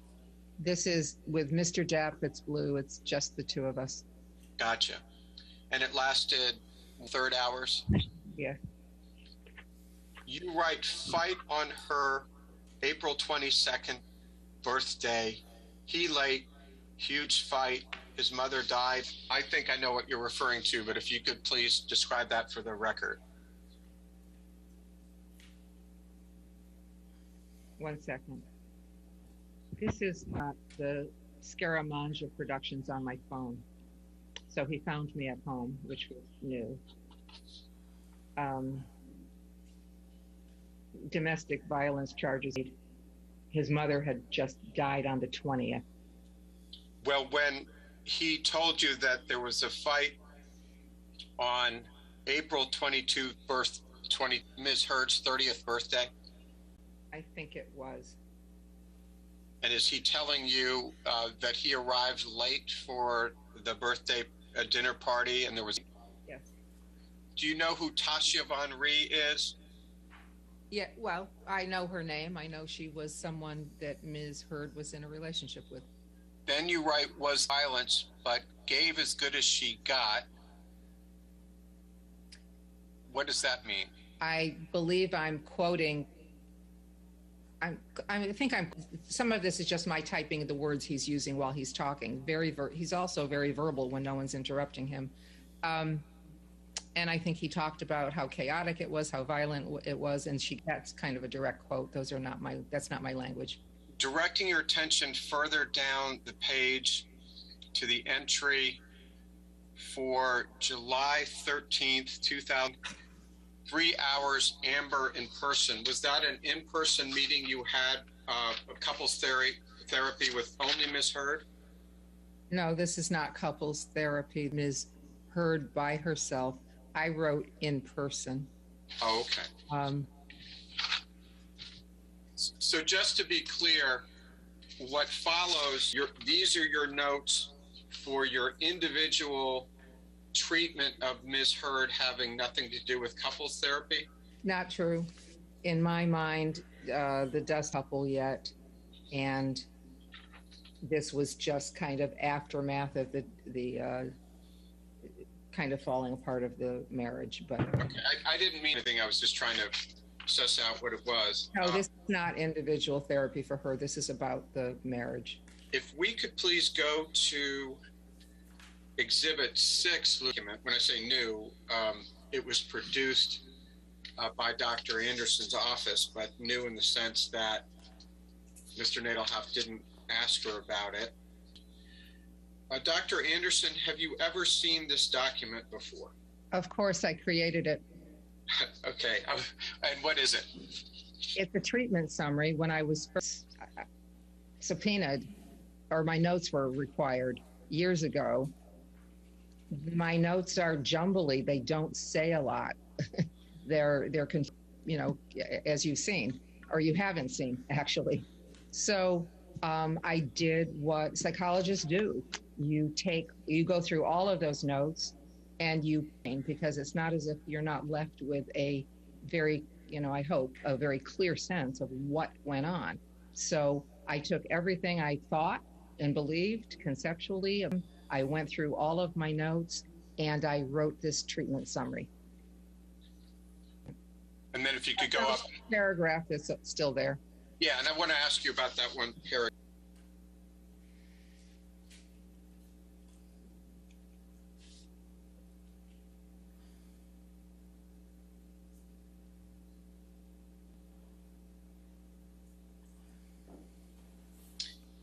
I think you've described this in the course of your testimony, but I did want to ask you about your sentence. Always hitting him back as a point of pride, but admitted that she eventually initiated the hitting herself. Is the she you refer to Ms. Heard? It is. And is the him you're referring to Johnny Depp? It is. Okay, let's move to the next page. And I just want to focus on a snippet on page 3.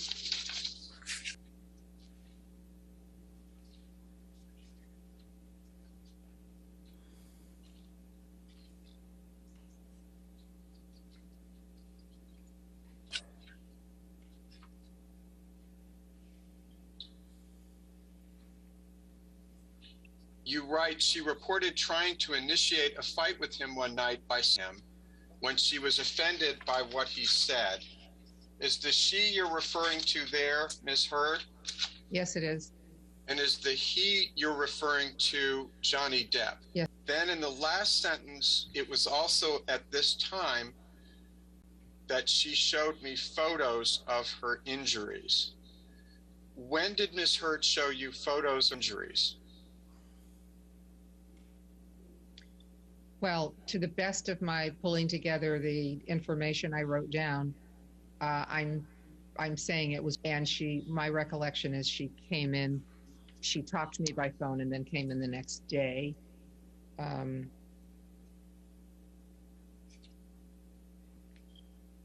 at least I thought that somewhere around the time she got the injury. I know she came in person to show me. Did she show you photos, or did she? Both. You said she showed you photos, and so is it your testimony that she showed you photos of her injuries shortly after the alleged event? Somewhere in the period while she still had injuries, she showed me photos, but showed me in person. And what did she show you in person? Bruising on her face. Other than the bruising on her face, what else? What other in show you? I don't remember. There may have been more, but I don't remember. And you weren't present during the alleged physical, correct? Correct. So the only basis you had with respect to the cause of the injuries was what Ms. Heard told you. Yes. And you write, the physical violence that occurred between them appeared to me to be mutual. You never witnessed any physical violence by Mr. Depp or by Ms. Heard, correct? Never.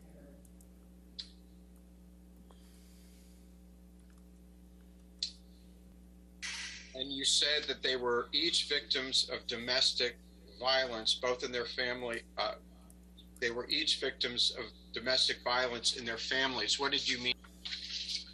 They were each beaten by parents. Go back very briefly to Exhibit 2, page 11.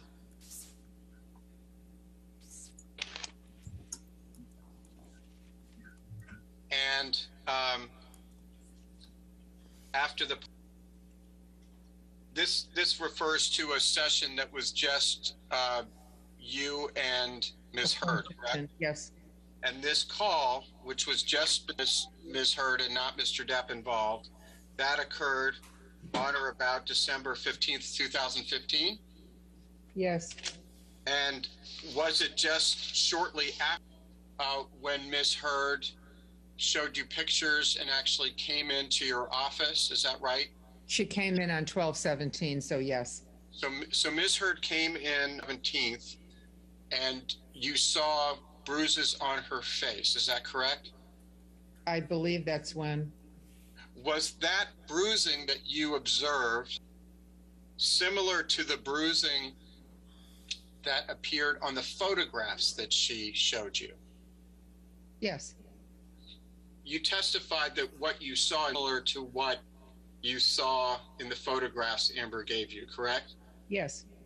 When she came into your office on December 17th, what did her face? What I recall is not purple, green, and blue, but just a darkening, so kind of a darker gray blue sort of thing. I don't have a photo of it. I don't remember that well. Is that, Dr. Anderson, consistent with your understanding that there were no other entries on December 15 or relating to physical abuse? You know, there was nothing about physical abuse, nothing in that next session. It was all about Christmas and therapists telling her one thing. And what was the size of the bruise on her face that you observed on December 17th? Maybe like this, in more than one place, about an inch. You said it was in, so is it fair to say those are small bruises in more than one place? So there was, how many bruises were on her face that you observed? I'm not a good person to ask this question to. I don't really remember. I wasn't looking to memorize it. I think there's other data that will support this me. A few minutes ago, you briefly spoke about seeing bruises about an inch on Amber Heard's face. You recall that testimony? Yes. You were making motions with your fingers. But I was saying multiple. I'm not saying one. Right. You were seeing multiple bruises on Amber's face. Yes. Correct. When were talking about it, your fingers were under your eyes. Did you remember seeing the bruises under Amber's eyes? That's what I recall. They may have been in other places throughout her body. I don't remember. Do you remember her face? You could turn to page 13.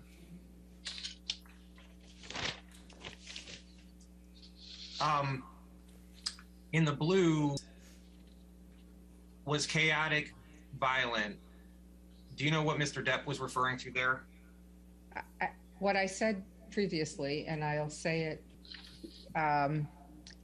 he's kind of doing a retrospective of trying to understand the relationship and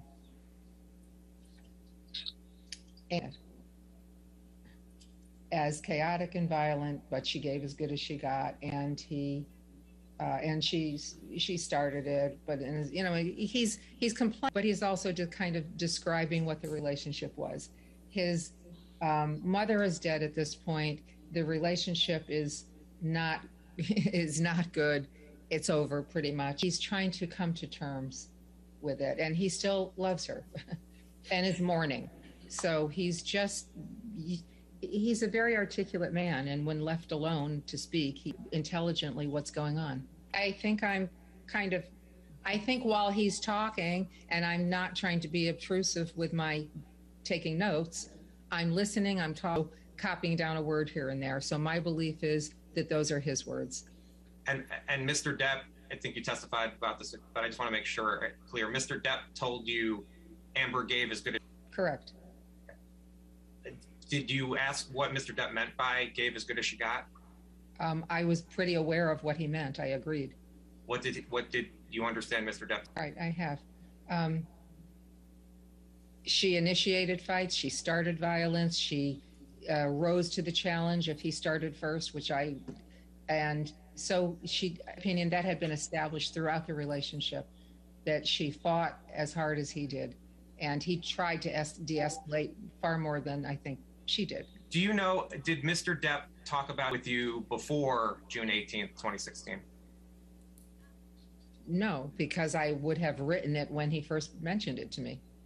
Did you ever see Mr. Depp with an injury finger during any of your sessions with Mr. Depp, or counseling, or sessions together with Amber Heard? During that session, yes, he showed me. On June 18th, 2016, did you ever see an injury to Mr. Depp's finger? No. But no, I didn't. When we were going through Amber's, the incidents where Amber described Mr. Depp being violent, Mr. Depp was not present, correct? That's true. All right, thank you. We'll go ahead and take our lunch for the afternoon now. No outside research, not talk to anybody, and we'll give you till 2:15, okay? So you can be excused with Debbie Lusa now. Thank you.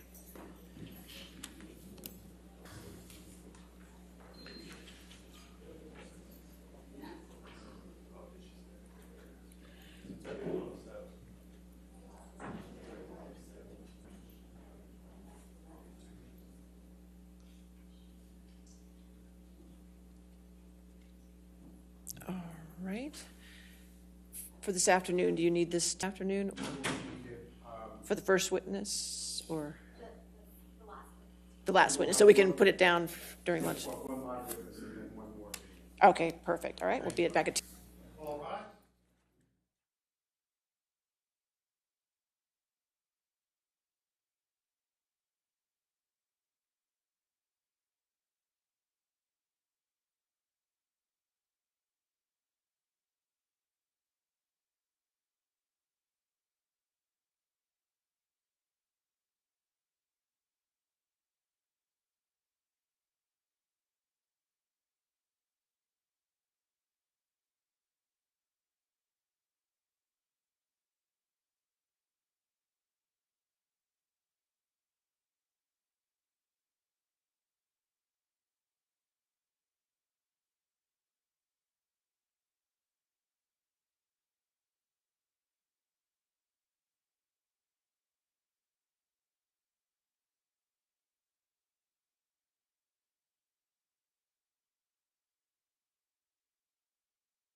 The one we have in the binder, it looks different than the one you had on the screen, so I'm not sure. The one on the screen looked much more redacted, but maybe this is redacted? I think the only thing that will be the phone number. Okay, so the emails are all right, everything? I think, I find with us, I think it was, we can go back and redact on it. I just want to make sure, because it seemed like the one on the screen had a little more redaction than the one I'm seeing here, so I just... I didn't think it did, but I stand corrected. Well, there are identifiers on here, at least emails. There's no cell phones on here. Those have been redacted. I didn't think the emails were redacted, and I thought they were the same, but Okay. I'll do whatever the board. No, I don't care. I just want to make sure everybody agrees that the one that I have is the one that's in evidence. I think, Your Honor, the one that was on the screen did in fact redact the email addresses also, Okay. which is not the same as I think what you have. So we can set probably with did you redact it? we didn't. David Murphy redacted it. Did. Okay, I apologize, Your Honor. I apologize. So yeah, we will provide you the redacted. Redacted there. Is there any chance in the future that you guys maybe can talk ahead of time and get these redacted ahead of time or something? Possibly? We're trying, Your Honor. Okay. All right. It's just I still have 3 pending redaction now. Right, and 2 of those I think we're ready with. Oh, look with a smile on your face, Mr. Rottenborn. I see that. He was trying to make you happy. I know. He wants to. The first one, we'll just exchange redactions, so we're going to review them. Okay. All right. So now I have 844, the redacted copy, correct? And I have the redacted copy. Okay. Perfect. All right.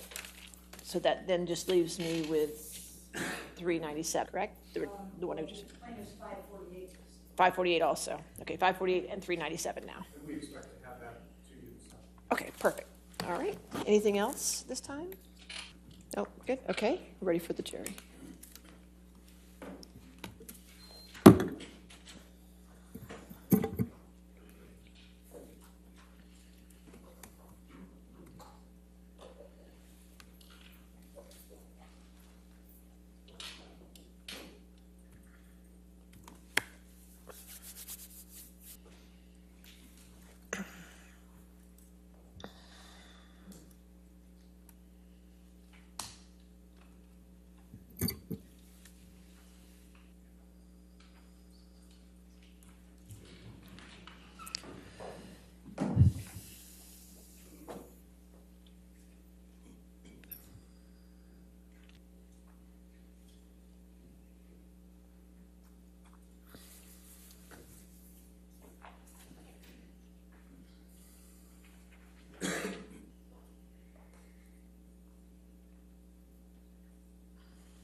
Your next witness, Mr. Chu? We call Gina Duders. All right, excuse me, say that again, I'm sorry. Gina Duders. Okay, could you spell that last name for me? Deuters. Thank you.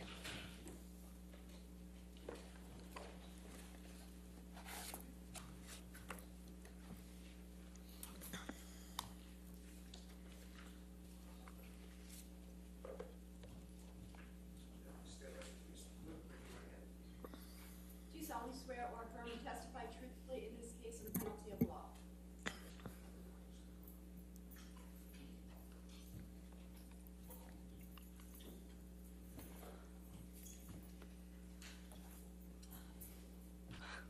All right, good. All right, thank you.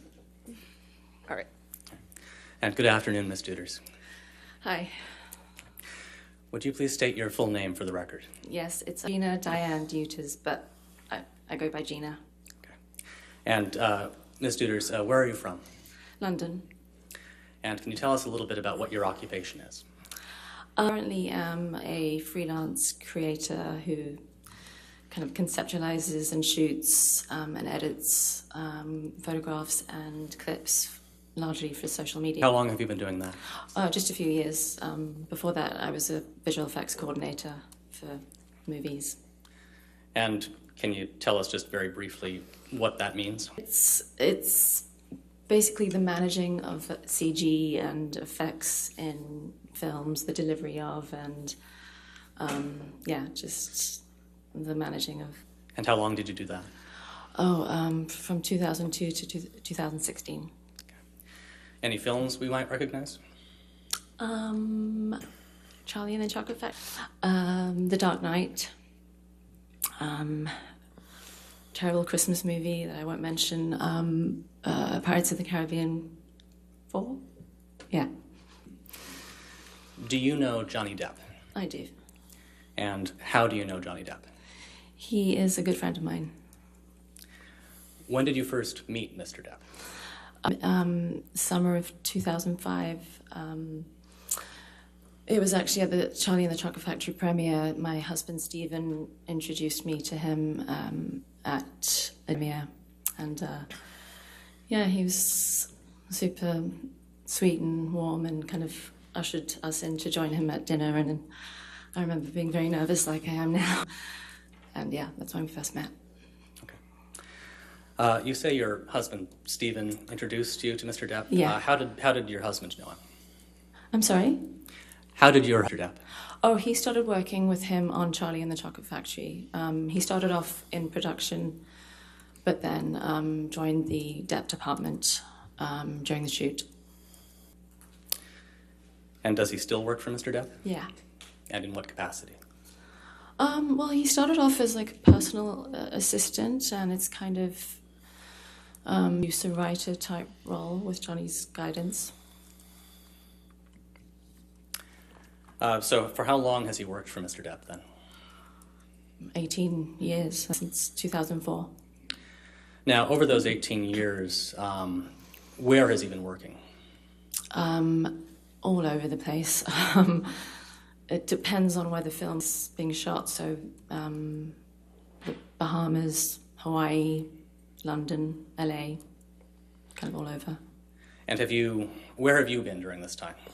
Well, Stephen and I, our first two films, we worked on the same film, but then he went off to do Pirates and I went off to do other films. So I wouldn't always... I know that in between my projects, Johnny was always mindful that me and Stephen didn't spend too much time apart, so he would usually fly me out to be with them wherever they were. Okay. About how many times would that happen in a given year, if you can estimate for us? 2 to 3, yeah. And there'd be like, sometimes I'd be with them for like a month, sometimes just a couple of weeks. Can you just generally describe for us, very briefly, your husband's relationship with Mr. Depp? It's a great one. It's very close professionally and personally. I know that Stephen really respects Johnny and looks up to him. And Johnny's been a mentor to him, encouraged Stephen's career develop, and they're great friends too. And can you just very briefly and very generally tell us what it was like on those time periods when you were spending time, chunks of time with Mr. Depp and your husband? Well, if the... Your Honor, relevance and character testimony 404, I mean, I'm not sure. It's basic foundational fact, Your Honor. I'll allow it. That's fine. Go ahead. Okay. What was the question, sorry? Just generally describe for us. Okay, so if they would be, like on wrap, we'd kind of have dinner together, and then I'd kind of entertain myself while the boys went off to work. If it was during downtime, it would probably be like a family holiday, so it would include his long-term partner, Vanessa, and their little kids, which was always really happy memories there. So it kind of depended. Okay. How well would you say that? Very well. Over the course of your friendship with Mr. Depp, and I apologize, did you say it had been 17 years? I'm not great at maths, but 2005 is 17. Close enough? Okay. Over the course of your friendship with Mr. Depp, have you ever seen Mr. Depp take drugs? Yes. And which ones? I've seen him occasionally cocaine. Okay. Have you ever seen him drink? Yes. All right. Have you ever partaken of any of these substances at the same time? Okay. About how many times would you estimate you've seen Mr. Depp use cocaine? Oh gosh. I mean, it's usually like a celebratory event, like after a gig or a party or something. 20? I don't know. 20 for the. I don't. Yeah. About 20 times. Yeah. And yeah. that's over. And that's over. I mean, yeah. I haven't been kind of keeping count, but it's not. It's not a regular thing. It's sporadic. It's. Okay, and that's 20 times over what period of time? Gosh, I think it is. Okay. And how often have you seen Mr. Depp consume alcohol? Since I've met him. Okay. Can you describe for us how Mr. Depp seems to respond to cocaine? I quite honestly can't gauge much demeanor. You know, this stuff kind of tends to make the average person a bit chattier and maybe stays up a bit longer than they should. Nothing out of the ordinary. Okay. Same question for alcohol. How would you say, based on your interactions with him while he's drinking, how does he seem to respond to it? It's kind of annoying, but he holds his liquor very well. So, gosh, I kind of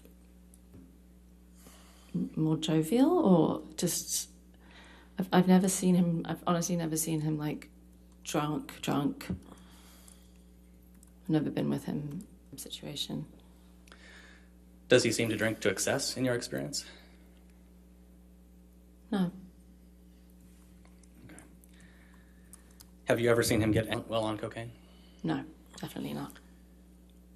Have you ever seen him get angry or violent well on alcohol? No.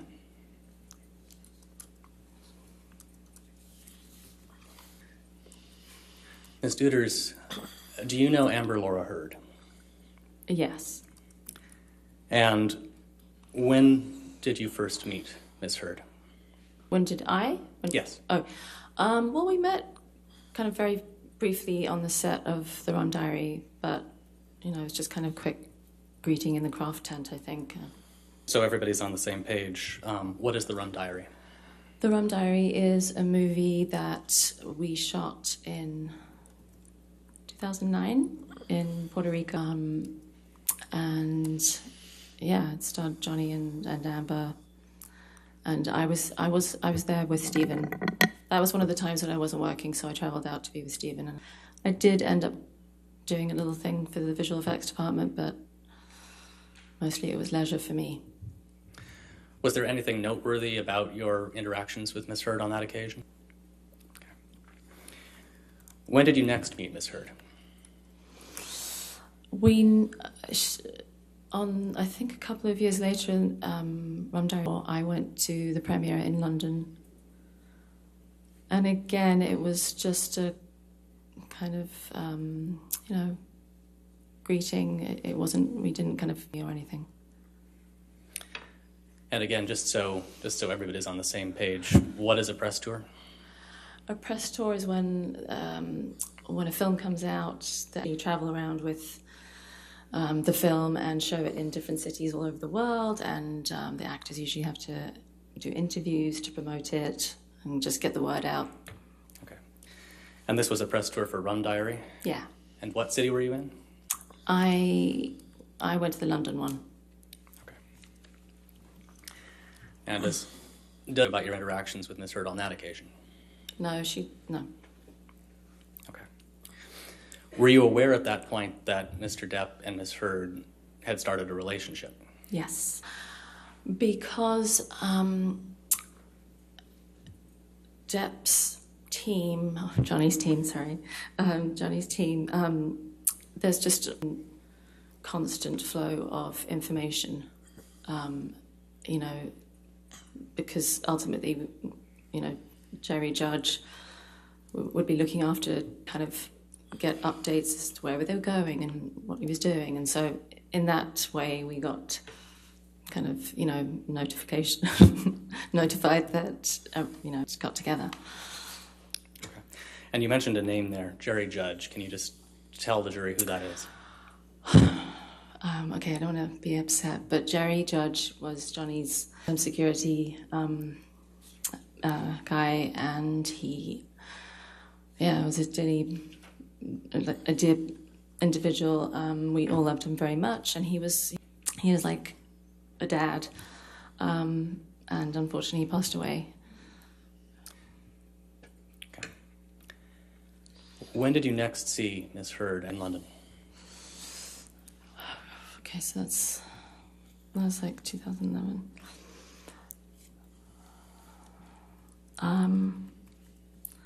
I think it was on a trip that we accompanied Johnny and Amber on to Las Vegas. And can you estimate for us just approximately when that was? Or maybe that was 2012. I'm so sorry, like, I'm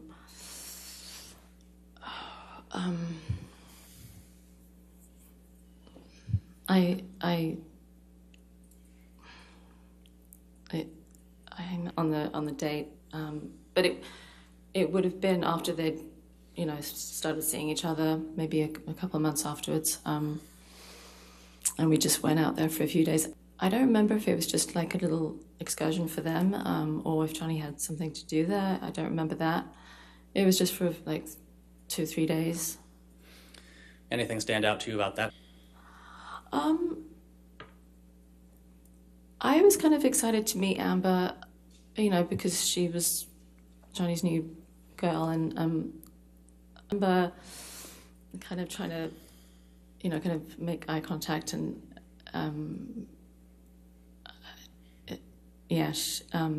I kind of felt, which is fine, you know, we're staff or whatever. So I didn't really chat with her. When you say staff, what do you Well, I mean, I'm not employed by Johnny, but his wife and his staff, and I didn't really interact with her. Okay. So can you kind of describe what happened when you saw anything?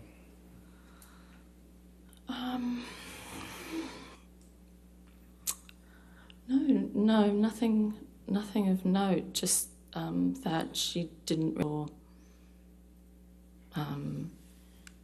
make, you know, just didn't really acknowledge. Did you see Mr. Depp and Miss Heard interact at all on that trip? Yeah. Okay, and can you describe that for us? They seemed pretty in love. Were tactile, and you know, they seemed happy. Okay. When did you next meet? When Johnny and Stephen had gone out on location to shoot The Lone Ranger, so I think that might have been the next year. So bad with dates, sorry.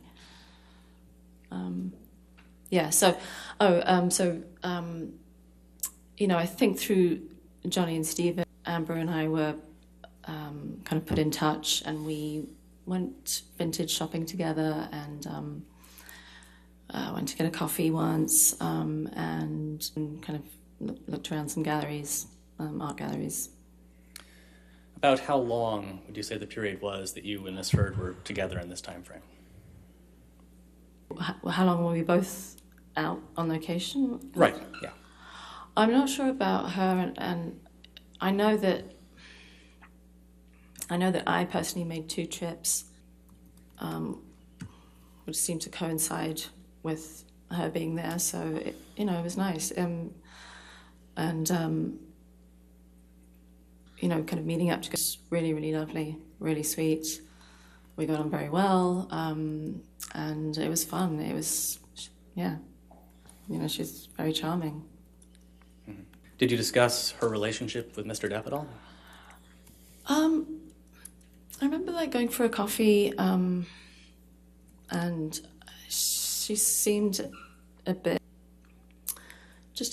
kind of frustrated that I don't think Johnny was ready to go public with their relationship yet. And I think that was,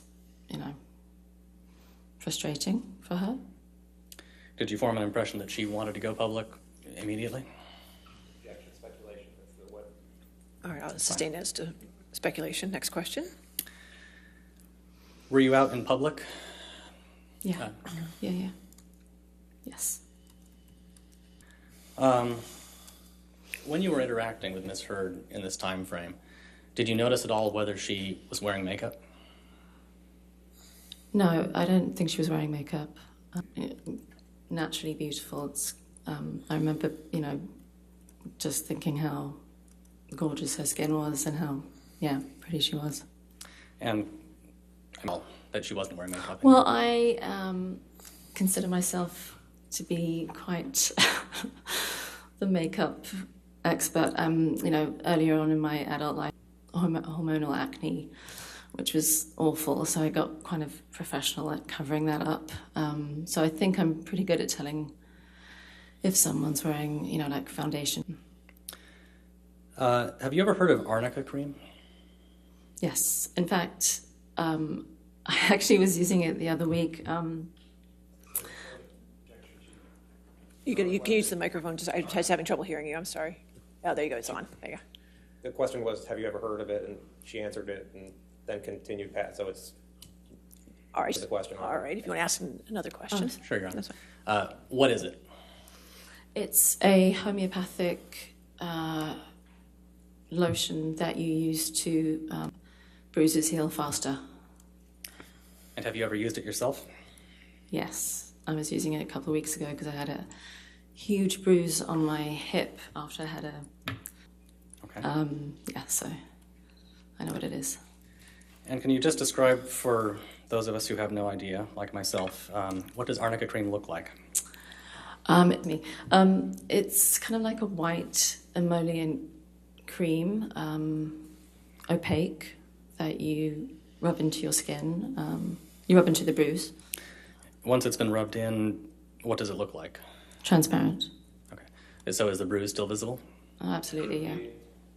All right. I'll sustain as to leading. Understood. All right. All right. After that, those interactions with Ms. Heard on the set of Lone Ranger in, did you say 2013? I'm not sure if that's an objection, but I'll withdraw the date, Your All right. Honor. Just After your interactions with the Lone Ranger, Ms. Duders, when do you next recall seeing Ms. Heard? I think it was on the press tour for the Lone Ranger. By that point, I believe we traveled to Japan with the kids, Johnny's kids, and her friend Annie, who I think was, along as Amber's friend, but also to help take care of the kids while, Johnny was working. And why were you traveling to Japan again? Because the Lone Ranger was premiering there and they were doing press. And then we also traveled to as well and all around. Were you traveling with Mr. Depp and Ms. Heard? Yes. Okay. Did you witness any interactions between Mr. Depp and Ms. Heard on these trips?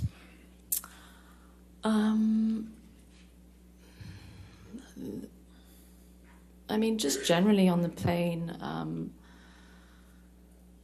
nothing to... There was an incident, when we were all at dinner together, and when I say we all, I mean also the other actors and the producers and director, and I noticed that Johnny was kind of hiding a drink on the side of his chair and taking secret sips.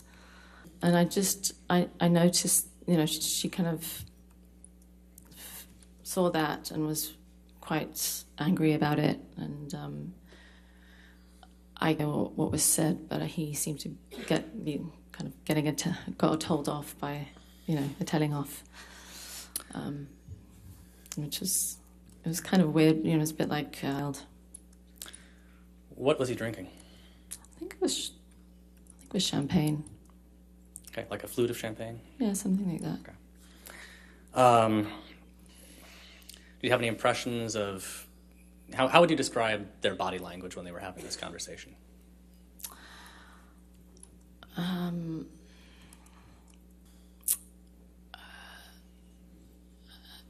Quite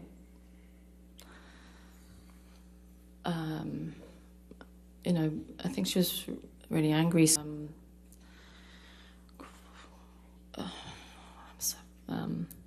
Yeah,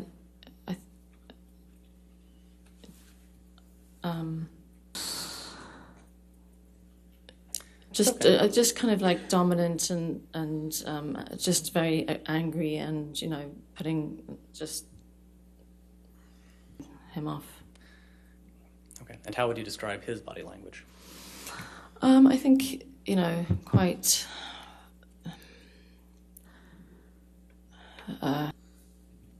exhausted by the whole being told off like a child.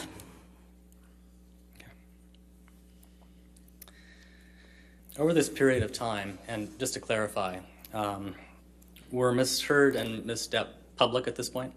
Yes. Okay, so it was. Yeah. Well, I mean, when there was like photographers everywhere, so it wasn't very public. Yeah. Okay. Over this period of time, then, after they'd gone, ever witnessed them together? Did you have a perspective on their interactions in general? Objection, Relevance Foundation perspective. Is your I'm sorry. there now? It is okay. Thank you. All right. Objection. Relevance Foundation leading. Well, their interactions are directly relevant, Your Honor. I can lay more foundation if the court wants. You don't lay foundation. That's fine. Did you ever witness Ms. Heard and Mr. Depp together in this time period? Sorry, could you repeat? Sorry, I know you said it a few times, but could you just repeat it one more time? Of course. Over the years, after the press tour for Lone Ranger, did you have occasion to interact with Mr. Depp and Ms. Heard at the same time? Did you see them? Very rarely. Okay. Yeah, I'm thinking maybe a dinner here or there. Yeah. From those occasions when you did see them, did you form any impressions about how they were getting along, based on their interactions with each other that you personally witnessed? Established the foundation. It's been a few times that he saw a couple dinners, and she's asking for her perspective on their relationship. All right. On those particular occasions. What's the relevance of her impression? I'll rephrase her. Okay. How would you describe their interactions on those occasions when you witnessed them? Same thing, Aaron. It's still no foundation. If she's present. I'll allow it if it's fine.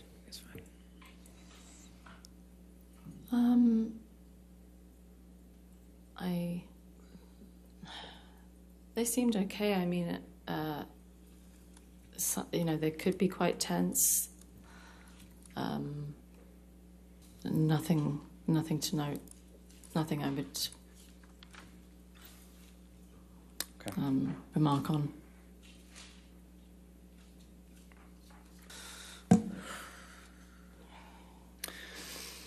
Were you invited to their wedding?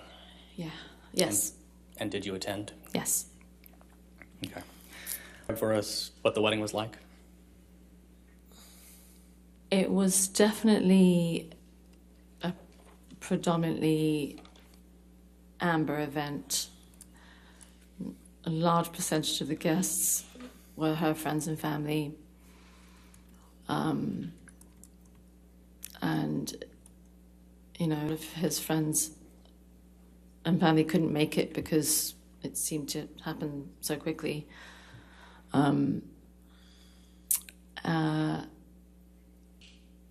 Yeah, they seem to be having, her and her friends seem to be having a wonderful time. Where did the wedding take place? On an island in the Bahamas. Okay. And did you have any interactions with Ms. Heard during this time period? Or yes. Did you talk to Ms. Heard when you were at the wedding?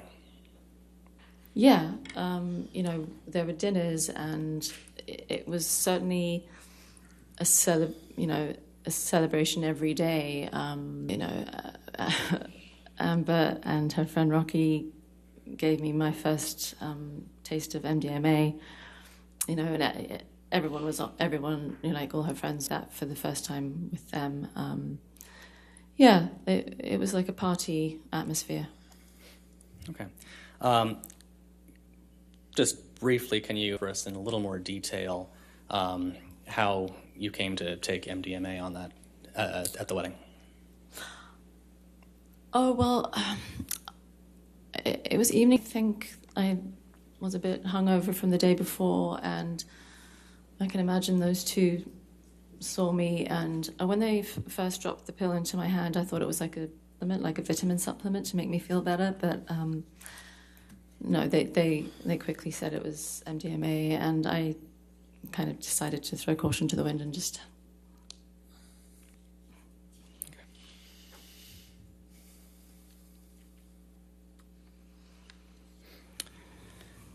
You mentioned that you, with Mr. Depp and Ms. Heard, to Japan and Berlin and possibly other locations as well.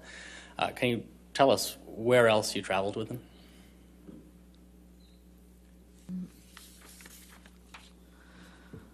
Well, after the wedding, we headed to Australia. And why did you go to Australia? Because that's where we'll be shooting Pirates 5. Okay, and approximately when do you think you were in Australia? I think that I flew with Johnny and Jerry Judge and Stephen and a few others. I think that was February. In a house, and Stephen and I were based like a 35-minute drive away on the shoreline in the hotels. And I think Amber flew in a while afterwards. Okay. You said you thought it was February. Do you recall the year? Yes, I do. 2015. Okay. So just so we have the cast of characters clear, who from this group was in Australia at this point? So we've got, on the plane that I was on, it was Johnny, Jerry Judge, Stephen Deuters, Lloyd, and myself, and maybe one other. Okay. You mentioned a name we've heard before. Can you just tell the jury quickly who Debbie Lloyd is? Okay.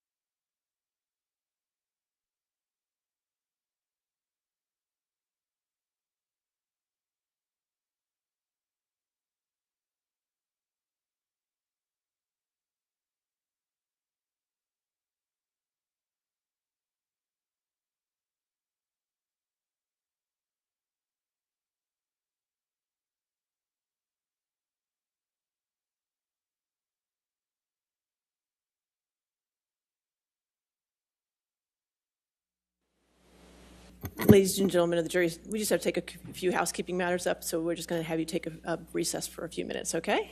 So again, no outside research and don't talk to anybody, okay?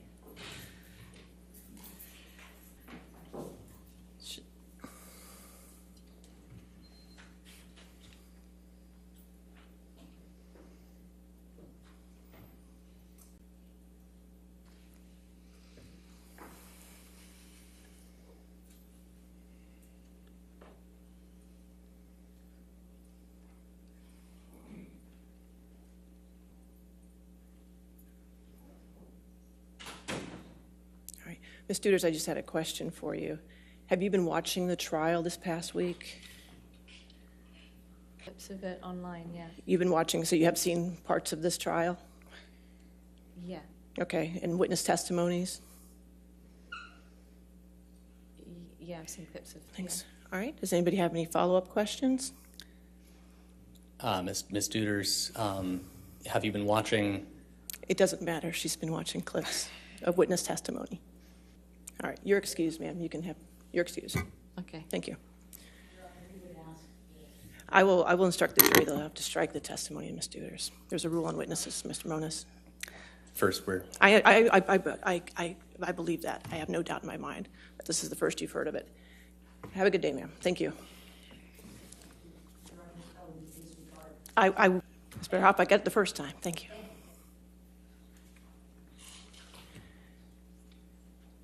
Your next witness is going to be on deposition, right? Yes, Your Honor, it's going to be on video. Okay. The afternoon recess now before we, because your video thing. I'll take the afternoon recess, then I'll instruct the jury, okay? All right. We'll take 15 minutes. Let's come back at 3:15. All rise.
Yes.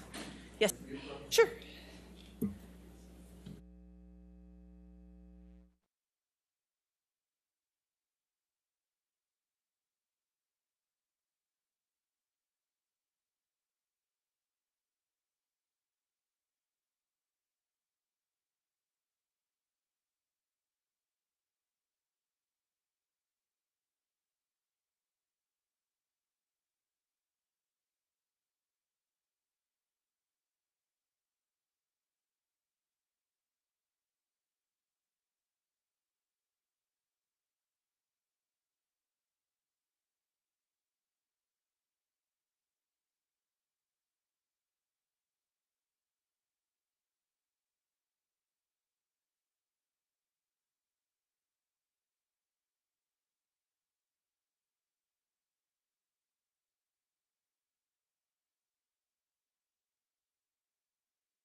You're welcome.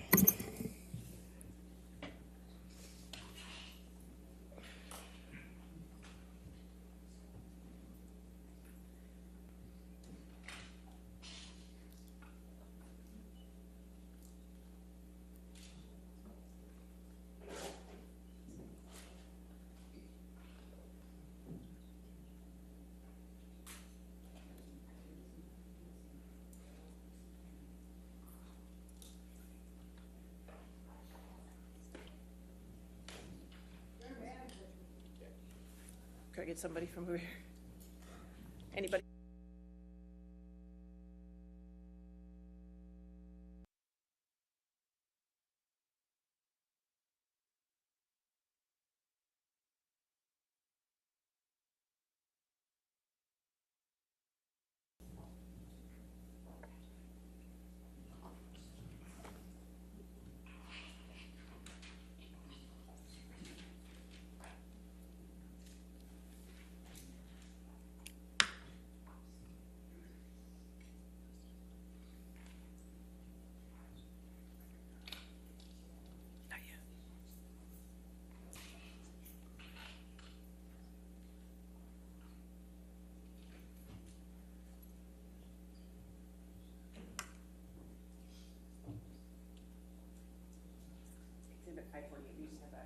Okay. Okay, sure, we'll take that up. All right.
Oh.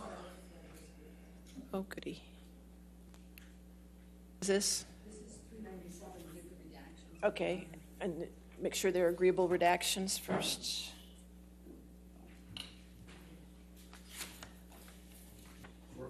All right, so 397 with these redactions. Okay, there we go. If I don't give it to Jamie now, I'll forget. Okay. All right, that takes care of 397. Now we have, we're going to have to probably have to finish it tomorrow morning, correct? By the length of it? Okay. And are the exhibits, so you're going to be switching back and forth again? I think they're ours. I believe the parties have worked out the redactions. Okay. I think I could be wrong. Or is there any objections to the exhibits? I don't think we've talked at all about what exhibits were. Music to my ears. I know. I don't think we had any. We've just exchanged the objections for this. So. Oh well, in that case, I think we're handling introduced, and we'll discuss any objections. That's how I understand it. It would be okay. like a witness that when it. Oh, so we're just going to do objections as we get to them. Yes. That's fine. I don't have a problem with that. That works out. Okay, so we'll start it when we're at 5 o'clock. We'll see where we are. Okay. All right. Are we ready for the jury then? Make sure you're ready. I'm ready. Okay. All right. You're ready. All right. Thank you.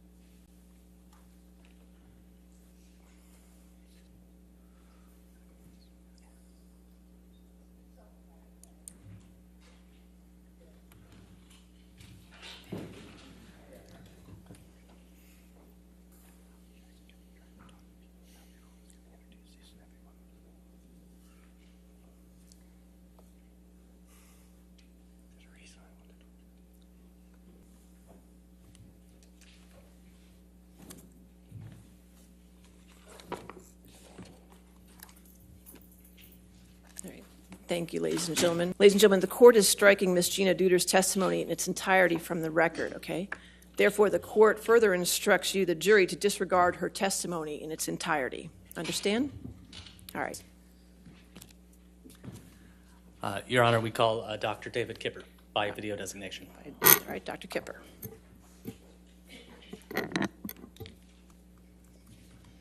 And I represent Amber Heard. Could you please provide your full name? David Allen, A-L-A-N, Kipper, K-I-P. And what is your business address, Dr. Kipper? 153 South Lasky, L-A-S-K-Y, Drive, Beverly, 90212, California.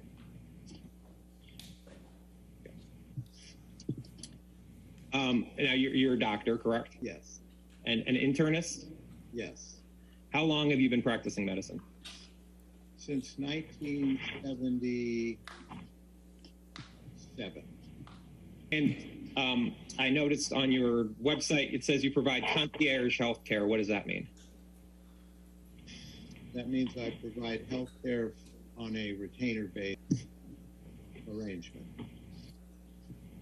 What do you mean by retainer-based arrangement?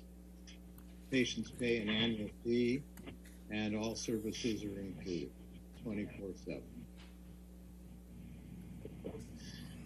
Now, you also practice, part of your practice is addiction treatment, is that correct? Correct. And you've written what's the title of the book? The Addiction Solution. And by addiction, do you mean addiction to drugs and alcohol? Yes. Is there any other addictions that you practice treating? Well, there are behavioral addictions, but those are far less common. And in your who've blacked out from drugs or alcohol? Yes. Who is Lisa Bean? A former employee in my office. Bean's role in your office? She was a receptionist. And how long did Miss Bean work for you? I don't have that information. I believe it was about 3 years. In working with Miss Bean, did you find her to be honest? No. Why was she not honest?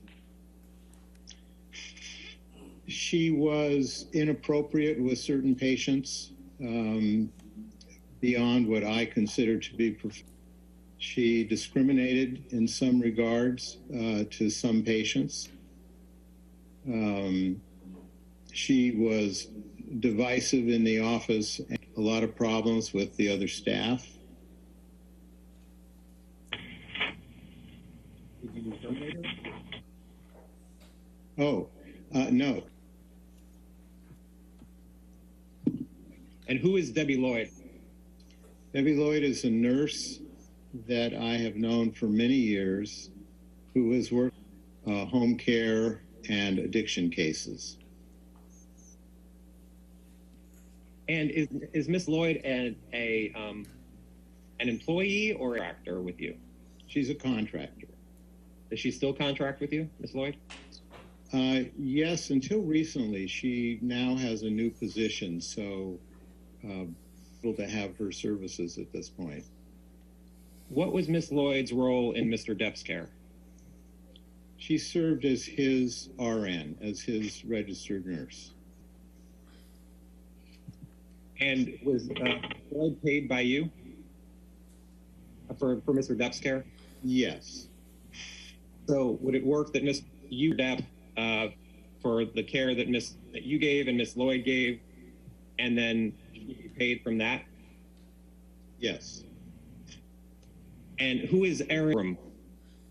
She's an RN that was employed to help care for Amber. Was Ms. Borum also a contractor? Yes. And so did Ms. Borum have any role in Mr. Depp's care? Only if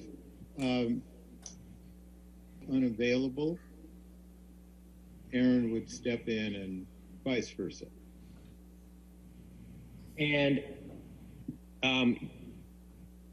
And did Ms. Borum work with you on anybody else besides Mr. Depp or Ms. Heard? Yes.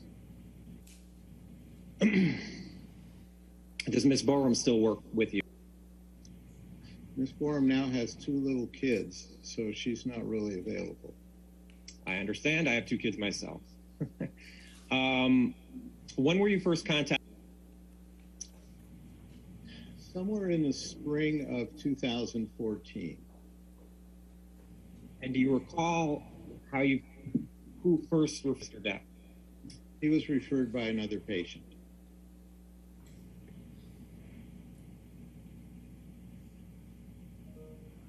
Did you talk to Tracy Jacobs at all about?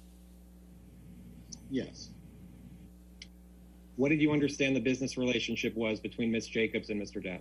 That she was his agent. Can you put up Kipper 3, please?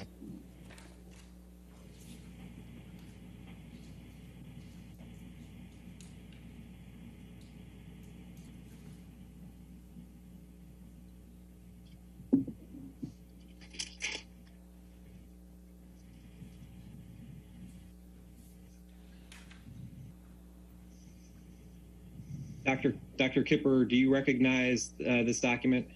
Yes, I do. And what is it?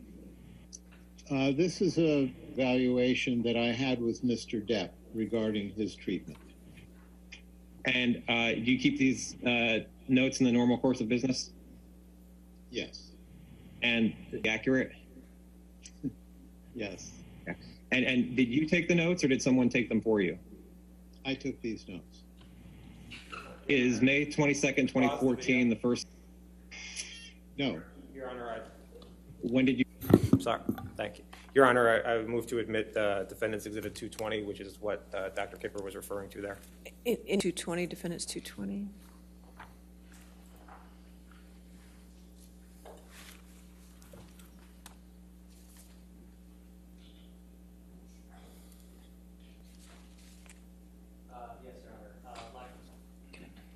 Yes, Your Honor. Foundation, authentication, hearsay, and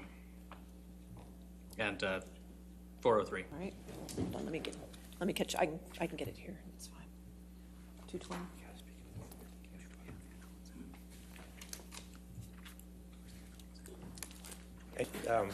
Dr. Kipper testified just now that these are his notes that he keeps in the regular course of business of his meeting with his initial consultation with Mr. Depp, which is what he does as a doctor, and his medical records of his report with Mr. Depp. So I think he's established the foundation of that. All right. Yes, sir. Any response? Mr. Moniz? Technical issue, pulling up the exhibit, Your Honor. I apologize. Okay, that's 1 fine. minute.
Your Honor, we would stand on the hearsay and relevance objections. There's a lot of material in this document that is not germane to the issues in this case.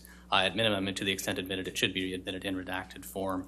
In addition, it's not clear that there's any hearsay exception that would apply. Everything in here is a statement of a party opponent, I don't believe.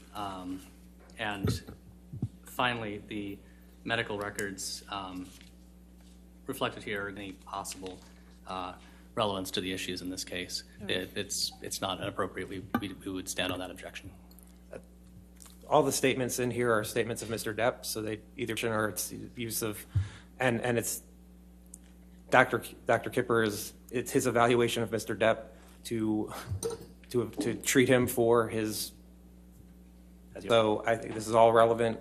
There's no hearsay, and if there is, it meets the exception. It's all Mr. Depp's statements. It's a business. They've not even argued it, but it's a business. It's clear record. It's clear from the document, Your Honor, that there's more in here. That the records here are at minimum broader than is germane to this case. I mean, this goes well beyond any medical record relevant. We would respectfully submit to the issues in this case. I understand, but given latitude as to the family history and family medical history to this, so I'll allow 220 into evidence. Okay. Okay. Understood. I guess can we publish it to the jury? Not if you're watching. Oh. Well, at the winner, we can just have him testify, and then it's fine. Okay, that's fine. He's going to testify. All right, thank you, Your Honor. Mm-hmm.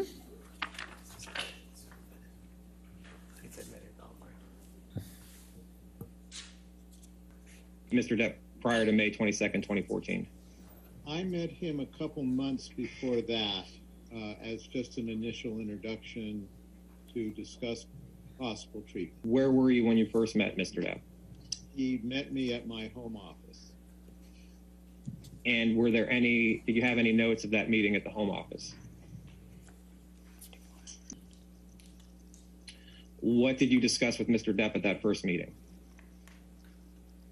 At that meeting, I discussed with him my involvement helping him with his substance issues. And what substance issues did he say he had? So to answer your, Mr. Depp was seeking treatment for substance abuse and wanted to detoxify from substance abuse. Did Mr. Depp say what substances he was trying to detox from? Yes, and as indicated in this note, polysubstance, so there was alcohol, opiates, benzodiazepines, and stimulants. So you referenced the note, which is Kipper 3, in your meeting with Mr. Depp in the months before May 22nd, 2014, Mr. Depp was looking to detox from alcohol, benzo, and cocaine? Those substances were in his history. The substance that he was at that point and abusing were opiates. And when you say he was concerned about the substance he was abusing was opiates, was this in the conversation May 2nd, 2014? I can't remember specifically. Okay. So you had this initial conversation with Mr. Depp, and then you had a consultation with him a few months later. Is that correct? Yes, that's correct. And you met with Mr. Depp in Boston? Yes. And Mr. Movie at the time? Yes. And in your notes, you say he had history of self-medicating behaviors of abuse. These include alcohol, opiates, benzodiazepines, and stimulants, cocaine. Is that accurate, what he told you? Yes, that's correct. Okay. And in addition to opiates, was Mr. Depp addicted to any other person? No, other than opiates, no. What is roxicodone? It's an opiate. And what is Adderall? Adderall is a stimulant. Okay. And was Mr. Depp addicted to Adderall? No. What is Xanax? Xanax is a benzodiazepine. This first, on this page, these are notes based off of your discussion with Mr. Depp? Yes. Okay.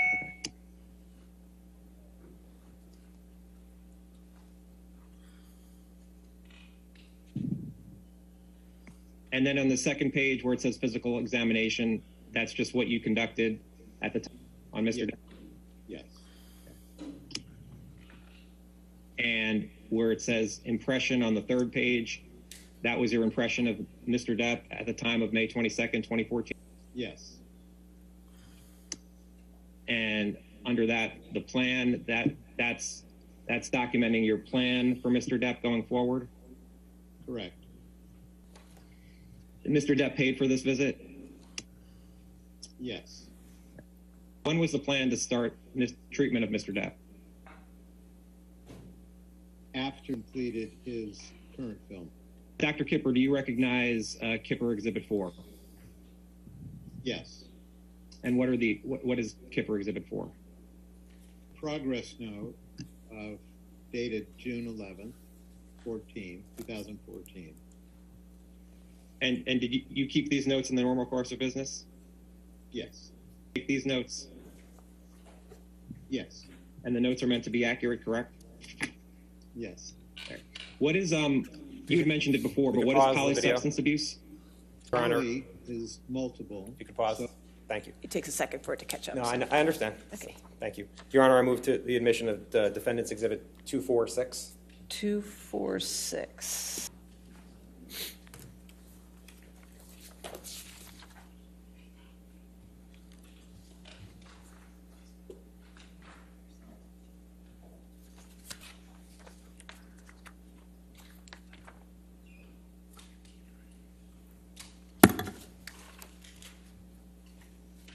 And it's the same type that was just admitted of for 220. Any objection? I'll give you a moment to read it. Thank you, Your Honor. Just one moment.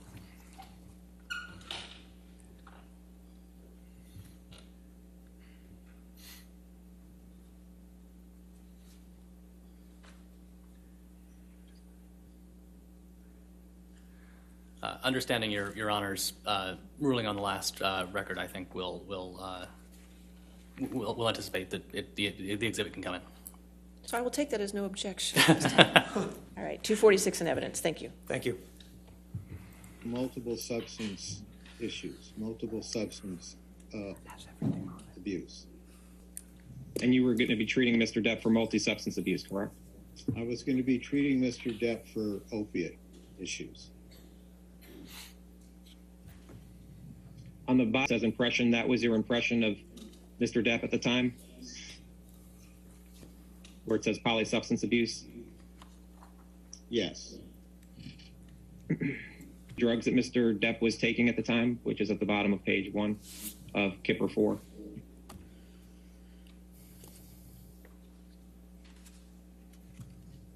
Am I relating to the first entry under impression? It says, what does it mean where it says minergic imbalance with lithium 300 mg bid to be increased to 300 mg TID? Those were medications that I had planned to use upon treatment. So all the medications that are in Kipper 4 under impression, those are medications you plan to use with Mr. Depp, is that correct? That's correct.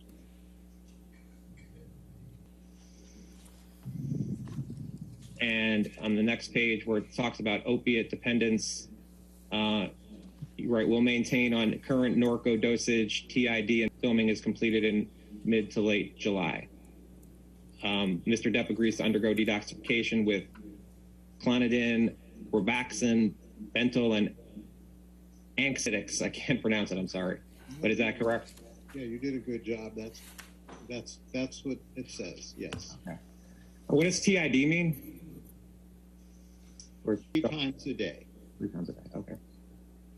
And Mr. Depp was also going to undergo a sobriety program, is that correct? Yes. And it says to be regularly drug tested. How regularly was he to be drug tested, Mr. Depp? That was dependent upon his progress and my understanding of how he was doing. And if he was progressing well, how often would Mr. Depp be drug tested? Okay, you can answer. The answer is what I said. It would really Adam on how he was doing at the time and how he was progressing through his treatment. Do you recall how many drug tests you gave Mr. Depp in 2014? No. You gave him at least one, correct? Yes, I believe so. I'd have to check through my records. Okay. And Deborah Lloyd was going to be Mr. Depp's nurse, correct? Correct. You can take down Kipper 4. And can you put up Kipper 5, please?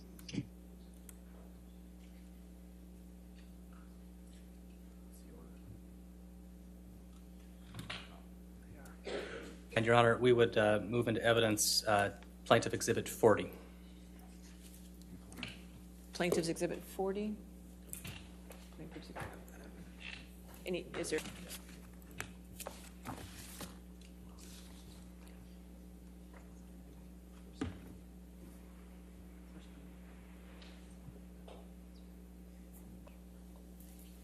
So my understanding, you're putting in, you want to move in the entire document, 123 pages.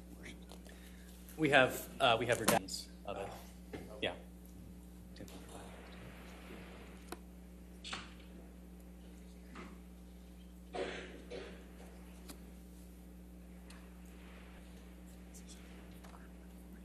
It's just 40.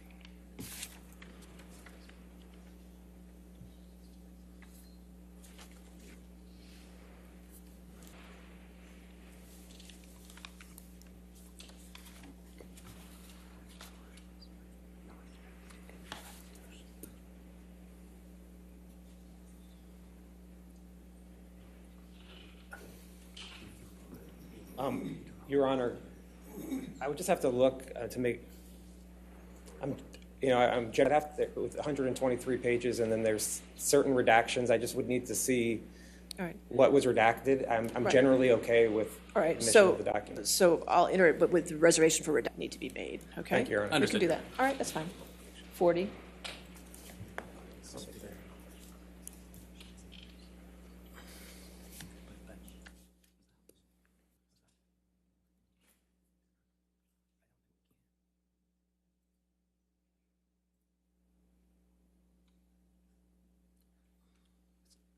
Thinking of publishing it, but I would ask that they not publish it and just let the video play as he testifies to it, and then we can discuss what needs to be. Is that okay? Given the lack of agreement, confirmed agreement on the redactions, Your Honor, I think that's okay.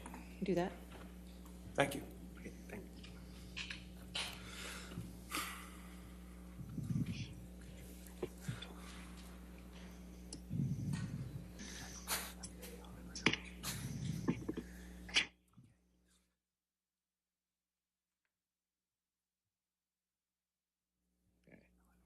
And Kipper 5 is a long document, came out of your files. Do you recognize the document? Yes. What is Kipper 5? A progress note dated the 12th of June, 2014.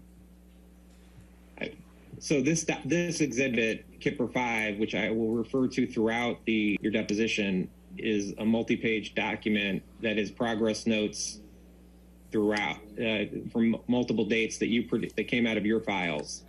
Do you know who created these progress notes? I created these progress notes. It wasn't Miss Lloyd? No, these are my notes. Okay. All right. And you kept the notes in the normal course of business? Yes. And again, the notes are meant to be accurate? Yes. Oh, I'm sorry. Let's go back up. So there's 6/13/14. That is your notes. Correct. Okay. And it says, met with patient in his apartment. Patient continued to be pleasant and cooperative. He stated that he initially started taking opiates after some dental work and became dependent on them. You recall that conversation with Mr. Depp? Yes, those are my notes. Okay. And it's also accurate that patient is fearful of what he needs to do? Yes, that reflects the conversation I had. Okay. And patient also expressed some emotional trauma, which causes him depression and anxiety. And if we go to Kipper 54 of Kipper Exhibit 5, these are occasions that Mr. Depp's assistant gave to you? Correct. And going where it states that patient states he currently takes oxycodone 50 mg BID and oxycodone 30 mg at bedtime? Yes, that's all right. I'm going to scroll down a bit here.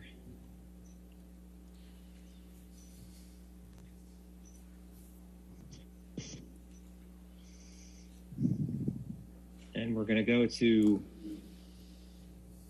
Kipper 60 on Kipper Exhibit 5, the note 622-14. This is again a note that you prepared.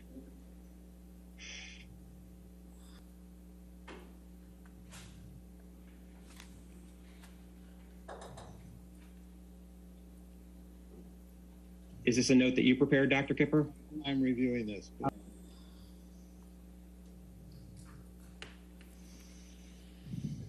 Yes. Okay.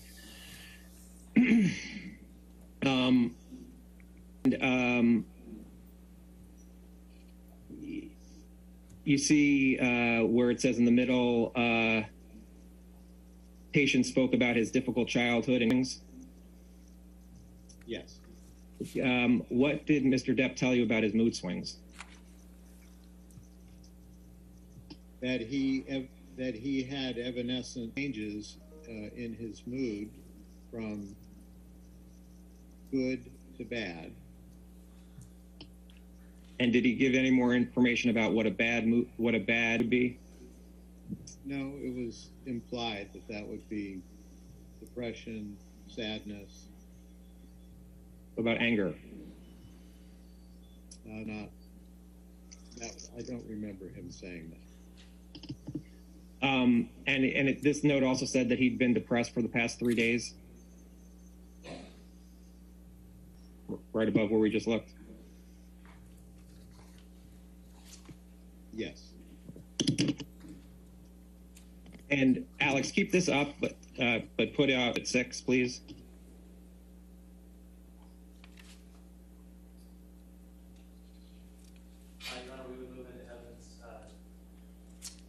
Your Honor, Depp Exhibit 42. 42? Any objection to 42?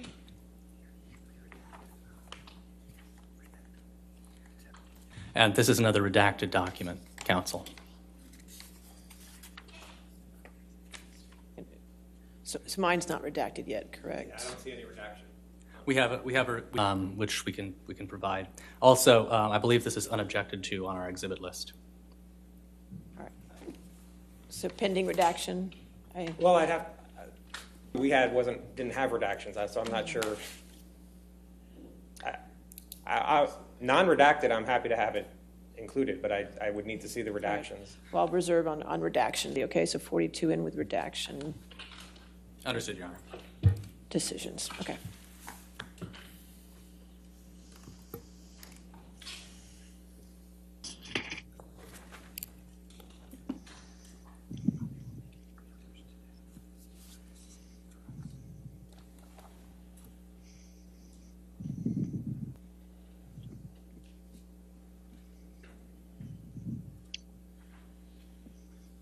And Dr. Kipper, do you recognize Kipper Exhibit 6?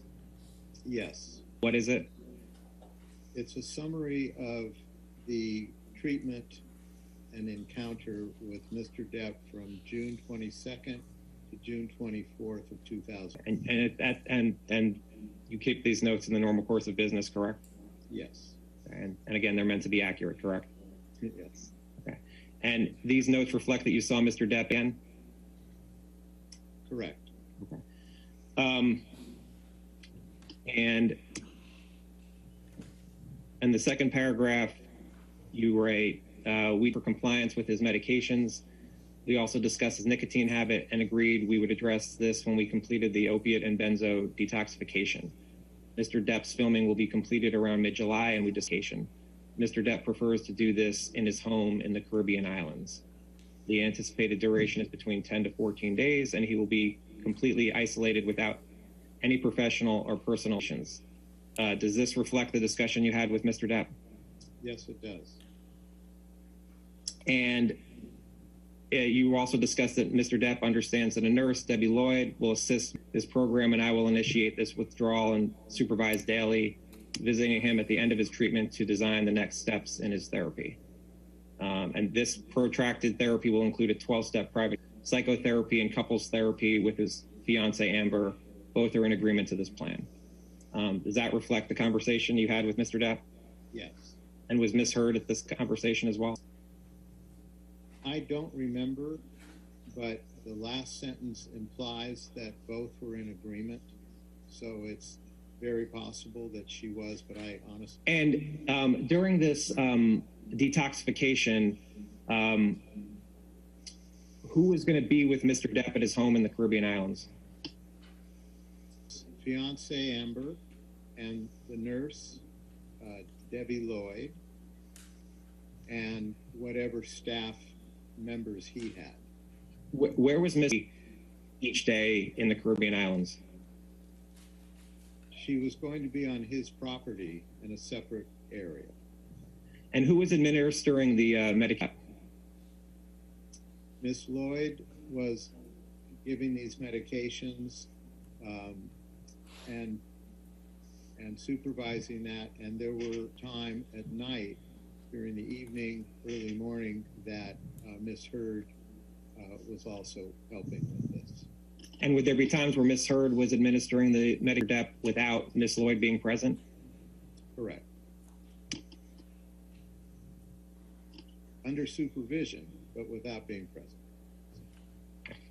And we know that. That Miss Lloyd would give Miss Heard the direction on how to provide these medications. It wasn't necessarily going to be physically present there. Patients were delivered to Mr. Depp, correct? Correct. And Mr. Depp admitted to you that there may be traces of cocaine since he'd been using the substance prior to the initiation of this program, correct? Note correct what you write here in Kipper 6, that Mr. Depp admitted there may be traces of cocaine? Yes.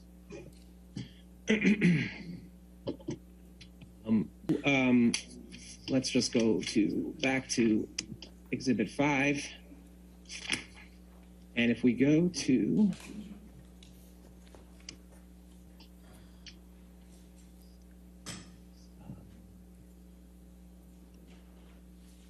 easier this way.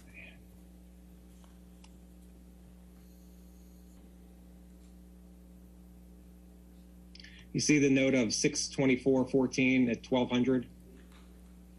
Yes. Is 1200 the time? And it said, are these your notes again? These are my notes. Dr. Kipper, these 18 pages came from you, and I'll represent to you that there were no drug tests that I saw for 2014 or 2015 for Mr. Depp. Do you know why that is? The answer is no. I don't understand that. We had a flood in our office, 2014 October. The office above us flooded our office and the basement, which is where we kept certain records. But records relating to Mr. Depp would have been involved in that. But other than that, no. Would Mr. Depp for 2014 and 2015, would those also be kept electronically? No. Who did you work with to conduct the drug test of Mr. Depp? Yes, I ordered the drug test. And what company did you work with? It appears that it's lab. That's the lab we use. And the drug tests that we do have, they came from your files, correct? Correct. And correct? Correct. And you would agree that drug tests that you took of Mr. Depp in the 2016 through 2019 period showed Mr. Depp testing, correct? Correct. Drug test showed Mr. Depp being positive for cocaine, correct? Yes, correct. Okay. And for THC, Mr. Depp was also positive for THC, correct? Correct. And for benzo, is that correct? The answer would be yes. I'm looking for benzo to be correct because he was maintained on benzodiazepines. Okay. And how long was Mr. Depp on benzodiazepine? Benzodiazepines pretty much throughout our relationship during this period of time. Wasn't one of the objectives to get him off of benzodiazepine? And we actually used a medication to accomplish that initially, but he didn't tolerate that medication very well. Not everyone does. So he was... On page 3 of Exhibit 7, what's being shown here under where it starts with cocaine metabolites? This is a listing of substances with reference ranges, and I think if you scroll down, you'll see his specific analysis related to that. And on Wells was a name for Mr. Depp, is that correct? An alien? Correct. Yes, correct. Okay. And this is a for 11/21/16, correct? Yes. And what is it showing Mr. Depp positive for? What drug? Positive for cocaine, amphetamine, and benzodiazepines. Okay. And on page 5, this is a drug test for November 2014, correct? Correct. Okay. And it's showing, what drugs is it showing Mr. Depp was positive for? Those cocaine, benzodiazepine, cannabinoids, and amphetamines.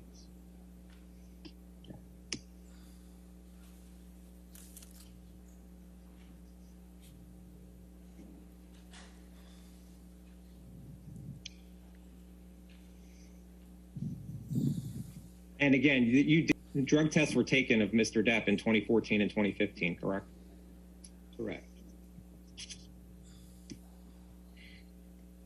Now, you had mentioned before, and the note said that the plan was for Mr. Depp to detox on his island in the Bahamas. Is that right? Correct. Okay.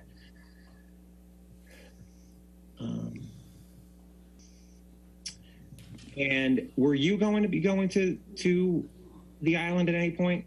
Were you planning to? Yes. Be throughout Mr. Depp's entire detoxification, or when were you planning on being at the island?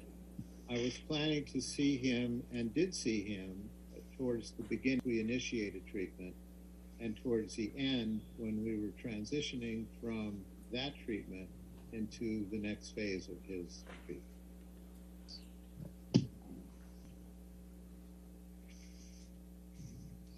Now, on 8/14, it says, arrived on island today. Plan is for patient to continue to take routine meds, HS. At that time, he will not take his oxycodone, and detox medications will be initiated. Do you see that? Yes. Okay. Is that you arriving at the island or island? That's Miss Lloyd. So that 8/14 note is her note, correct? So some of these notes are hers and some of these notes are yours? These notes are her notes, appear to be her notes. Okay. What type of system were you putting these notes into? I don't understand your question. The notes just appear to be continuous, and you said some are your notes and some are her notes. I'm trying to understand how they got together. So I put all of his treatment notes together to be in one place. Would Miss Lloyd type these notes, or were they handwritten? She would type these notes. Okay. And then who put them all together? I did. Okay.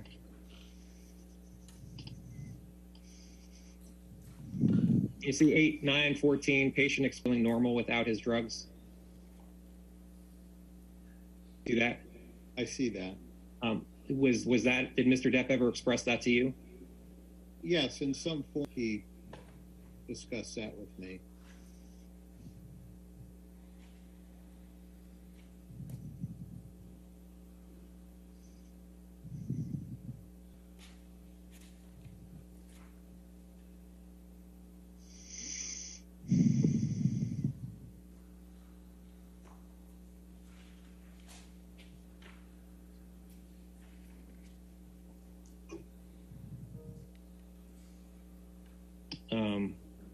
Hold on 1 second.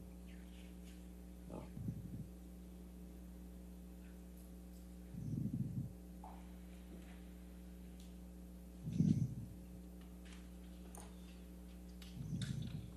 You see at Kipper 71, where it says MD's flight has been canceled. Arrangements are being made for him to arrive on the island on 8/12/14. Yes, I see that. Okay, so is it accurate that you arrived at Mr. Depp's Island on August 12th, 2014? Is that accurate? Yes, that's accurate. Did you go to assess Mr. Depp on August 15th, 2014, according to these notes? That's correct. And by the way, fiance is correct? Yes. And patient is Mr. Depp, correct? Correct. And this is at Kipper 77 on Kipper 5. Text from fiance that patient is MD and RN went to assess the patient. Is that accurate that you came to see Mr. Depp at 1 o'clock in the morning? Yes. And after receiving a text from Ms. Heard? And Mr. Depp, the note says he being Mr. Depp, states he had a fight with fiance and is questioning whether or not he can emotionally and physically handle detox. Do you recall this conversation? That conversation, but I do know that he was struggling at that point. And how was he struggling? Again, he was frustrated. He was uncomfortable. Dr. Kipper, this is a email. Well, do you recognize this document? I do. And what is Kipper 8? This is an email that I sent to his sister, Christy. Christy Dombrowski is Mr. Depp's sister? Correct. Okay. And you sent this email to Ms. Dombrowski on August 18th, 7:54 a.m., correct? Correct. This email was shortly after you had met with Mr. Depp in the note we just discussed, correct? So it was sometime in the morning in the Bahamas, correct? I guess. I don't have that calculator in front of me. Either hours ahead, so it's either 10:54, maybe it's 11:54 in the morning. Correct. I guess that's right. I mean, I assume that's right. Okay. And write this email to Ms. Dombrowski. We were planning to transition back to Los Angeles.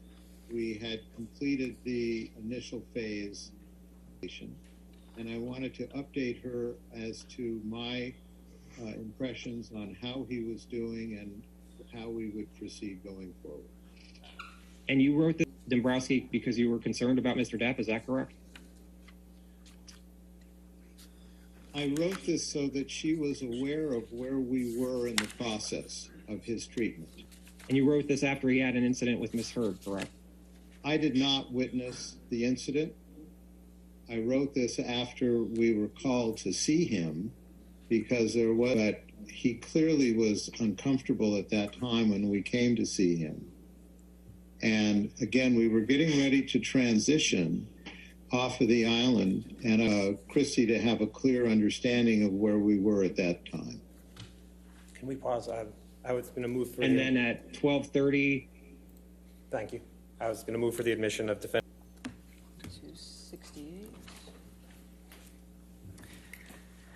And, Your Honor, we're going to have a substantial hearsay and speculation objection. This is a communication from Dr. Kipper to a third party. It's hearsay from start to finish and not within any exception, to say nothing of the fact that it contains speculation. Okay. Certain hearsay in the first paragraph and in the third on the second page, but the rest of it is Dr. Kipper's of Mr. Depp. It's an out-of-court statement offered for the truth, Your Honor. It's right. hearsay. I'm going to sustain this to hearsay, okay? Okay. Thank you, Your Honor. Mm-hmm. You and with Mr. Depp?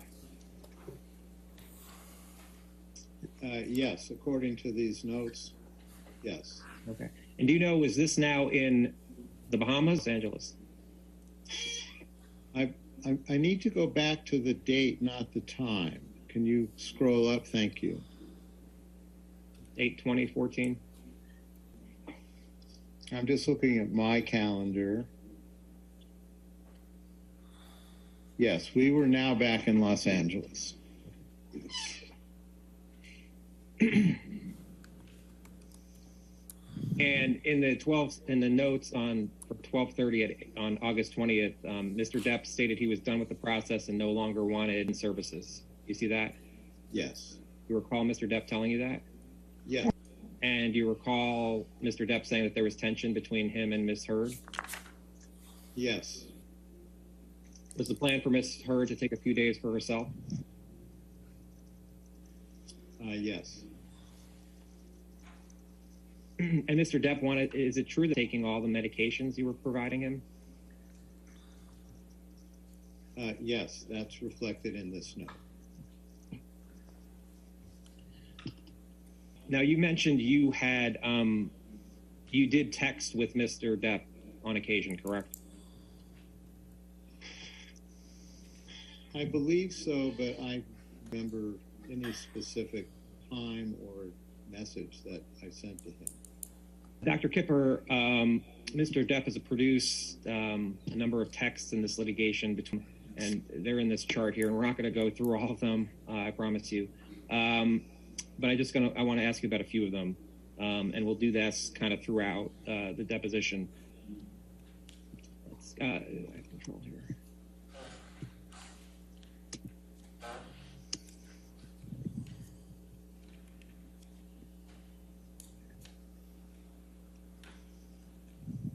Okay.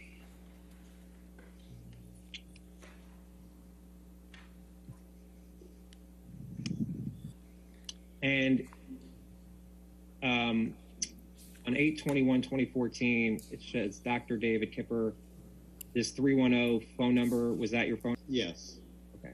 And this is a text from you that says to Mr. Depp that says, "Glad you're better today. Respect you as much as I love you. You're impossible not to love, but easy. You're making my job a pleasure and honor and a few sleepless nights. Stop firing me. I know what I'm doing." You recall sending that text to Mr. Depp? Yes. How long had you been working with Mr. Depp at this point? As of August 21st, 2014. And can you define by working with him? Are you talking about specifically the detox or your initial meeting? Well, even if you go with the initial meeting, how many months? Your Honor, as I mentioned in the deposition, Defendant's Exhibit 10 is a long list of text messages between Dr. Kipper and Mr. Depp, a number of which are going to be testified to today or Monday. And I would just ask that they testify to, we would provide in a redacted form, which would just be the text that they're testifying to. And it would be for a number throughout. I can get up each time, but I was hoping. Your Honor, I think we're going to have to maintain a hearsay objection. It's a text by text issue, whether it falls within any exception. So we're not going to be able to agree that the entire document can come in. But I think that's going to be something that needs to be worked out between counsel afterwards. So we can reserve it. He's still going to testify to it because we've already gone. Right. Understood, Your Honor. The testimony can come in, but that doesn't mean the document itself. Reserve on 1063, and we can figure out the redactions. Thank you, Your okay? Honor. So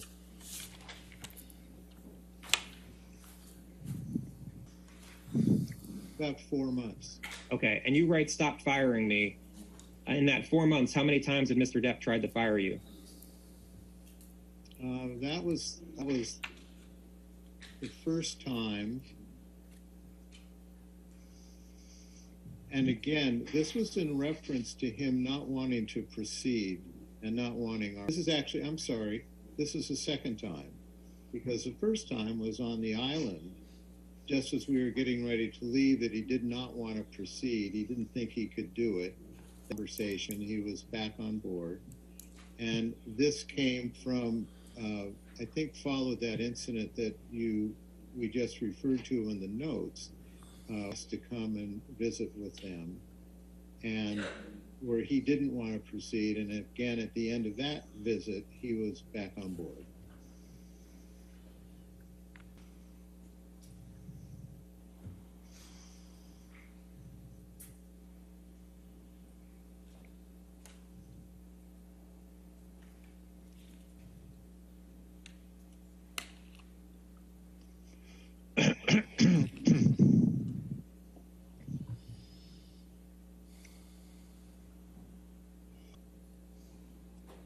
Okay. Now, on August 24th, 2014, shows a text when it shows him, that's Mr. Depp, to you. And Mr. Depp wrote, forgot to tell you, had a hopefully very positive and free of ego squawk with Amber last night that, well, ... And then I shot a few Negroes in a club on Sunset Boulevard. So far, so good, ... Do you recall this text from Mr. Depp? No. Okay. Is that Mr. Depp's typical language? Again, I don't recall this specific email, so that may have been an attempted humor. Dr. Kipper, Kipper 10 is, and do you recognize this document? No, but I'm looking at it.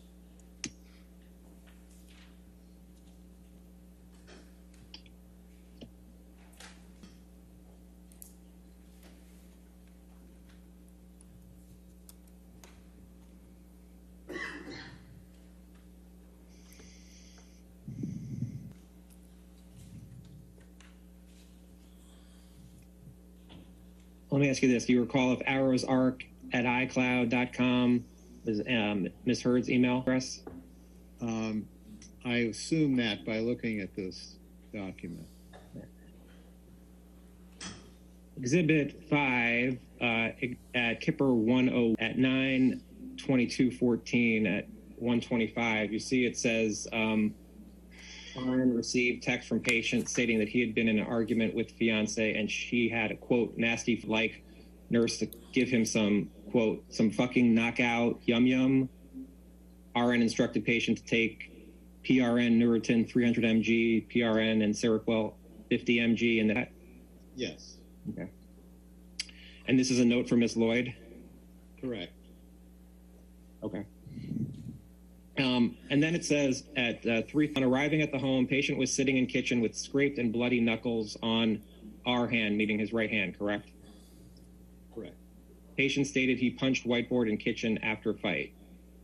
Patient stated he'd been texting his friend explaining why he didn't show up to play music, and fiance got upset he was not giving her enough support, and the fight escalated from there. Called the MD at 1:45 and a stat order of Ambien 10 mg to help patient get to sleep, as he has an early work day. Do you recall Ms. Lloyd telling you about her visiting Mr. Depp, bloody knuckles and a scraped hand? Specifics, I'm reading the note you're reading, and yes, I remember there was an incident. An incident where Mr. Depp had scraped and bloody knuckles on his hand? As indicated in the note, yes. I did not see bloody knuckles, did not see a punch board. This was a communication that I received through the notes from Ms. Lloyd. And do you recall if you had it does say you recall, do you recall if you had a conversation with Ms. Lloyd? I recall having spoken about there had been an incident. I don't recall the specifics of that conversation. Okay. On Dave at 10, at the date of 10/14, to show you there, which is on Kipper 110 of, and then going down to 1930, it says patient finished filming and was extremely agitated leaving the set. Patient kicked in the door of his trailer and refused to speak to director. Patient was verbally aggressive to another person on the set for no apparent reason. Heard MD, patient is to take Xanax 2 milligrams to reduce his agitation at this time. Recall that, Dr. Kipper? I do remember this this entry, yes. And you remember being told that Mr. Depp kicked in a door of his trailer and refused? I don't remember the specifics, but I do remember there was some disagreement between Mr. Depp and the director. And where it says per MD, patient is to take Xanax 2 milligrams to reduce his agitation at this time. Is that an increase of Xanax that he was to receive? Yes.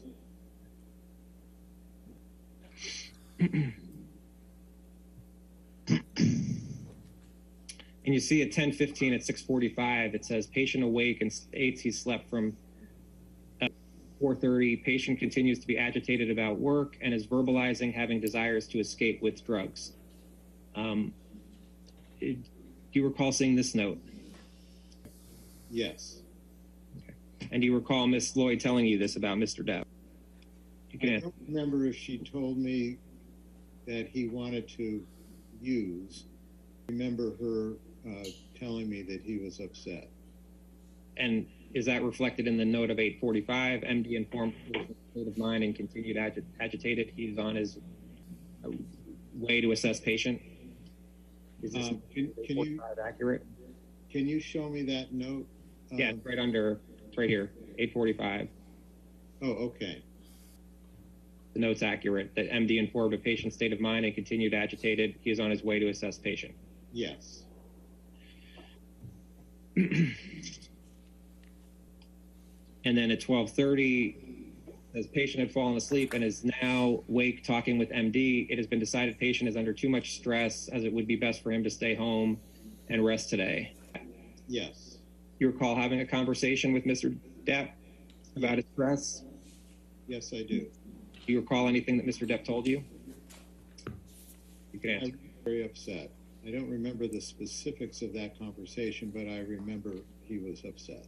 And how was Mr. Depp displaying that he was very upset? He expressed himself very well, that he and the director had some misunderstanding and that he was upset about it. Was Mr. Depp yelling? Was he doing anything to display his being upset other than his words? Just his words. You don't doubt the accuracy of this, do you? I can say that the note was written and I believe it was good reporting. I trusted my nurses that they would report what they were told. Not for the opiates. Not for the opiates, is that what you said? Correct. For instance? Yes. Now, on November 17th, in 2014, Mr. Depp texted you and said, I have been to see Amber downtown. Yeah, interesting to say the least. Wow. Wake and don't foresee slumber arriving anytime soon to this broken instrument of a squash situated atop my shoulders. I would love to speak whenever you get a minute, dear David. Though honestly, if I were you, Debbie and or Aaron, I would, capital letters, run for the fucking hills, 3 exclamation points. I love you, Doc, ... Cannot thank you enough for all you've done. Not only for a pack of wolves and my sweet, capital letters, fucking brave Mikey, ... These are the things that remind us that life should be a fucking gas. I'm waist deep in big muddy here. Hit me when you're drunk, ... It'll be far less boring. Love you long time, brother, ... And of course, the beautiful and luminous Chanel, ... And by now, 8'6" saying points. Mucho, mucho, ... From those of us who are not as others, X JD. You recall this text from Mr. Depp? No, I don't. But clearly received that text. Okay. Alex, can you put up Kipper 13, please?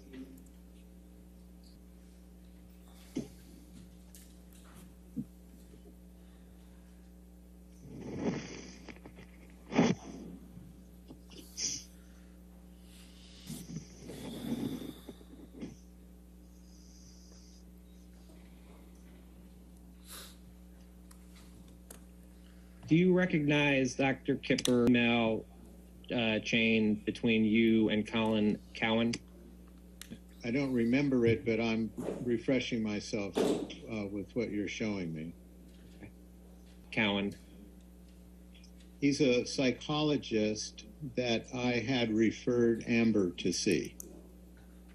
Is there any, Dr. Kipper, are the ethical rules to report reports of violence if you were to be told of violence?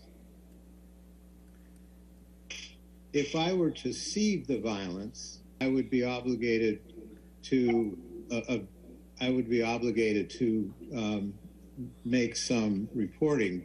I never saw any violence. And you didn't report either Mr. Depp or Ms. Heard, correct? Because you didn't see it. Your testimony is you didn't see any violence from Ms. Heard or Ms. Heard to Mr. Depp, correct? I never saw violence between the two of them. Okay. You'd heard reports, but never saw it. You never saw it, is your testimony. Correct. Kipper, do you recognize Kipper 14, which it looks like is an email between you and Alan Blaustein? Yes, I recognize it. Okay. And who is Alan Blaustein? Alan Blaustein is the psychiatrist that I referred Mr. Depp to. Wrote this email as of March 1st, 2015. Was it your understanding that Mr. Depp was in Australia at the time? Yes. At some point, you flew to us 2015 timeframe? Yes. Was that were you always planning to fly to Australia to visit with Mr. Depp in March of 2015? No, I hadn't planned on it.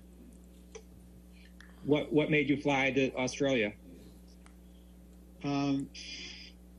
He had wanted to see me, wanted to check in. He wanted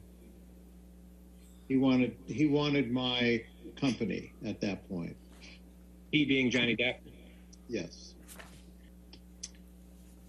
Do you know when you arrived in Australia? No, I can't recall. Ms. Lloyd had gone with Mr. Depp to Australia? Yes. She wasn't staying with Mr. Depp, correct? No, she was not. You know how far away Ms. Lloyd was from Mr. Depp in terms of time to get from where she was staying to Mr. Depp's house? I would guesstimate somewhere between 20 minutes to 30 minutes. And when you went to Australia, how far away were you from Mr. Depp in terms of time? Exactly the same.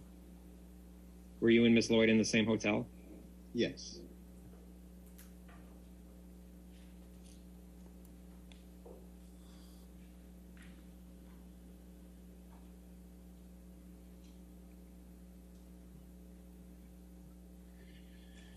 Actually, that isn't true. I was in a hotel around the corner from where the nurses were staying. And in Kipper 5, at Kipper 157, you see this note for 3/17 at 11:30. 11:30, it says, MD received a text message from client that he had been arguing with wife and that he had cut his finger. According to patient, his assistant and security were ready to pick him up. You see that? Yes. And whose note is this? That would be from Miss Lloyd. Okay. And is this note accurate? It's accurate. Okay. Now going back to Kipper 9. Wait a moment.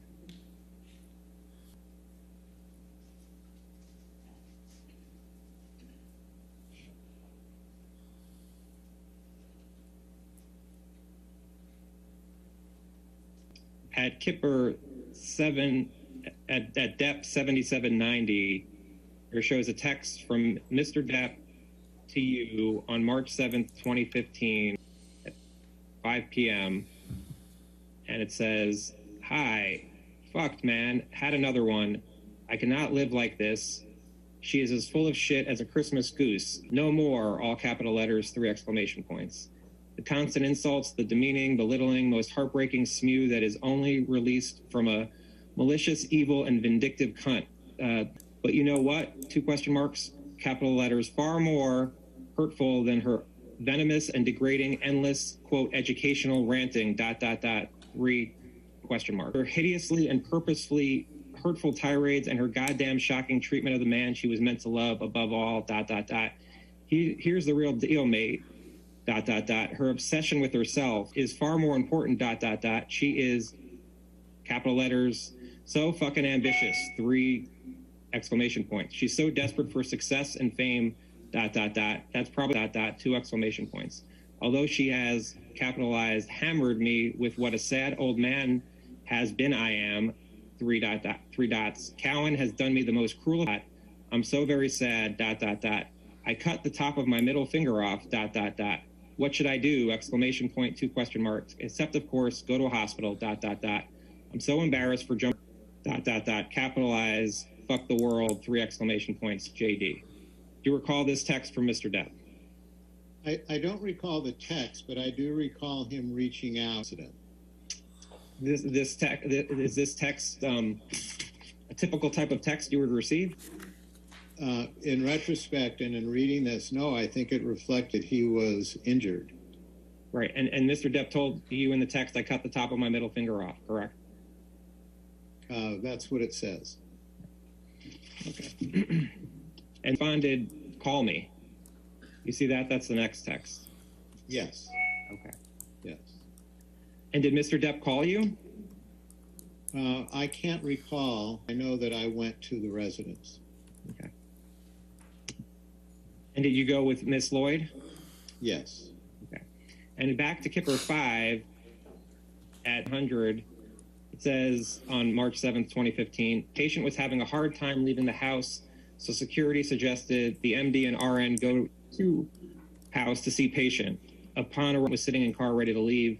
MD assessed patient's finger and will spend more time with patient at the location he's being moved to. So did you see Mr. Depp in the house? Yeah, I saw him inside the house in the car. Okay. So this note is accurate, correct? Yes. Was Mr. Depp intoxicated when you saw him? I don't. Coherent? Yes, quite. He was quite coherent? Yes. What do you recall him saying to you? I don't recall the conversations because part of his finger was missing. Okay, but you said he was quite coherent, so it sounds like you have memories of what he was saying. What do you recall him saying? I don't recall what he said, that he was very clear in speaking to me. Okay. What did he, other than his finger, what did he look like? He looked like someone who just had part of his finger. Anything, what did the rest of his hands and arms look like? Nothing unusual. What did the house look like? The house was a mess. Anything else you can describe about the house? There were things on the floor. There were things that had been thrown around. It looked like there were just things were out of order in that house. What rooms did you see? What rooms did you look at in the house? I was in the, and I believe I went downstairs. Don't really remember. I saw it was more of the same, out of place. Did it look like there was painting on the wall? Someone had written things on the wall? No, I do. It did look to me like there was blood on the wall, not an actual painting. How long were you in the house for? 10 minutes, 15 minutes. And what were you doing in the house? I wanted to see what happened. I was trying to figure out what happened. Heard? I did. And what did Miss Heard say? Again, I can't recall specifics other than they had a fight. And beyond that, I don't remember. Before seeing Mr. Depp that day, when had you seen Mr. Depp previously? Do you know if it was the day before? I can't remember. you remember if this was the first time you saw Mr. Depp since you were in Australia? Again, I can't remember. Dr. Kipper, I'm showing you what's been marked as Kipper 15. And my question is, do you recognize this email? Yes, I do. Okay. And it's an email, and you told Miss Lisa Bean to please print for the chart. You see that at the top? Yes. Okay. So that is being printed for Mr. Depp's chart, is that correct? Correct. Okay. And he emailed you, you see that? Yes. Okay. And he writes, "Thank you for your time, David. Attaches a copy of my notes for you to use as necessary. Robert Wells." And Robert? Correct. And this was from March 8th, 2015, correct? Yeah. Was it accurate that his heavily contaminated hand and fingers with dirt? Yeah, thank you. I was going to move for the admission of Defendant's Exhibit 370. 370? 370, yes. Just one moment, Your Honor.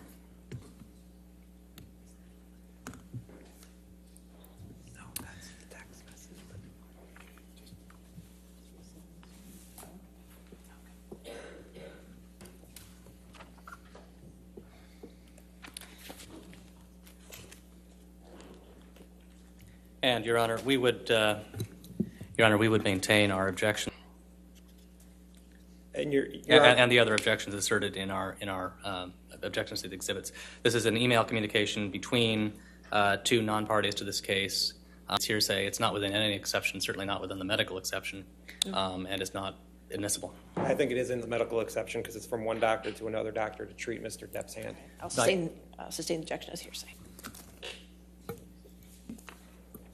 That's accurate. Okay. Is there anything other than the coherent here that you find that's inaccurate? No, the rest of that seems accurate. Okay. And saw Miss Heard at the house in this March 7th, 2015 timeframe. Did she seem... Was she coherent? She was coherent. Dr. Kipper, do you recall seeing Kipper 16 from University Hospital? Yes, I do. And when do you recall seeing this note? At the time on March 8th, 15 or around then? It was around then. This was the emergency room doctor that saw him, and then he gave him sort of temporary care. Mm-hmm. And then Mr. Depp was referred to the other doctor that we spoke of before this, who was the surgeon, who was the hand surgeon, I believe. Did you talk to this doctor? Yes, I was present when Mr. Depp was being examined and treated. And at this point, you were, as of March 14th, 2015, you were telling me you weren't going to be able to treat Mr. Depp anymore. Is that correct?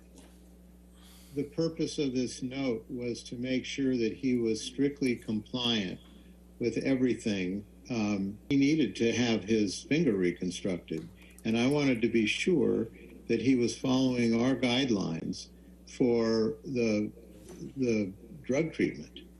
Mr. Depp was not following your protocol as of March 1st, 2015, correct? Yes, I had concerns. Mr. Depp was not following your protocols that you were giving him as of March 4th, correct? Correct. Dr. Kipper, do you recognize Kipper 17? Yes. So you were withdrawing your care for Mr. Depp at least as of March 15th, 2015, correct? I was withdrawing my care if he did not comply. And as of March 15th, 2015, Mr. Depp was not complying, correct? Correct. Was Mr. Depp...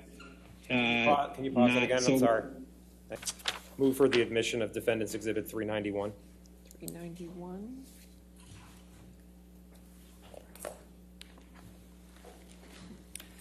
And your objections on grounds of hearsay, relevance, and 403. It's it's hearsay, not within any exception. It's a communication from not admissible. It's not hearsay. It's a letter from Dr. Kipper that doesn't have any hearsay in it, and it's. Well, it's hearsay because it's a letter from him out of court. I mean, it's not offered for the truth of what happened. It's offered for what was occurring with Mr. Depp at the time of March 15th, 2015. By definition, Your Honor, of the matter. That's being offered for notice of when Dr. Kipper was not continuing his care of Mr. Depp. I'll sustain the objection. Thanks. Compliant as of March.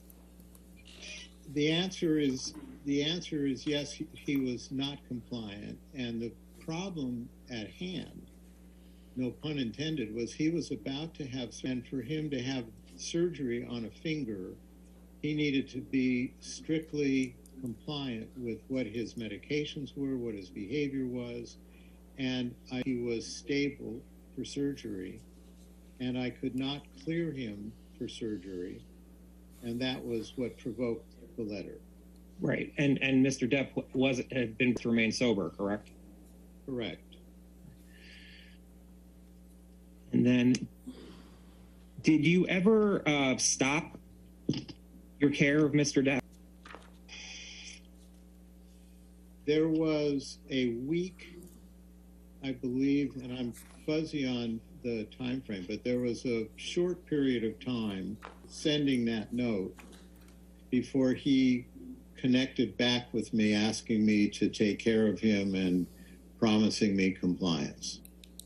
Was Mr. Depp compliant program going forward after March 15th, 2015? He was compliant for surgery and post-operative period. And then he became uncompliant again? I would have to refer to my notes, but I don't remember him being out of control. I remember him being, compliant with what we needed him to do. There were times when Mr. Depp found, some of that time was when he was out of the country and was hard to connect to. But I do not recall him the reservation as far as his drug and alcohol issues. You recall him testing positive for cocaine after March of 2015? I believe that, though I can't tell you specifically when. Okay. Going back to Kipper 9, there's a text message from Mr. Depp to you on March 19th, 2015. And he says, my most sincere apologies to you, Doc. I understand your decision based on my immunity to do the right thing, and I truly thank you for your concern. I must apologize for not having had the presence of mind to respect the man who has been the most kind, done more for me than anyone ever. There was no call for my spineless and base behavior toward you. I honestly understand the reasons for your concerns in your letter, and can say to you now, they are no longer an issue. Thank you for my left finger as a reminder that I should never cut off my finger again. I love you, brother Johnny. Do you recall this text from Mr. Depp? Yes. And is this the text, do you recall, where Mr. Be compliant going forward? Yes. Okay. You're basing it off of this text. Was there any other conversations with Mr. Depp? We did a conversation at some point around that time that validated this message.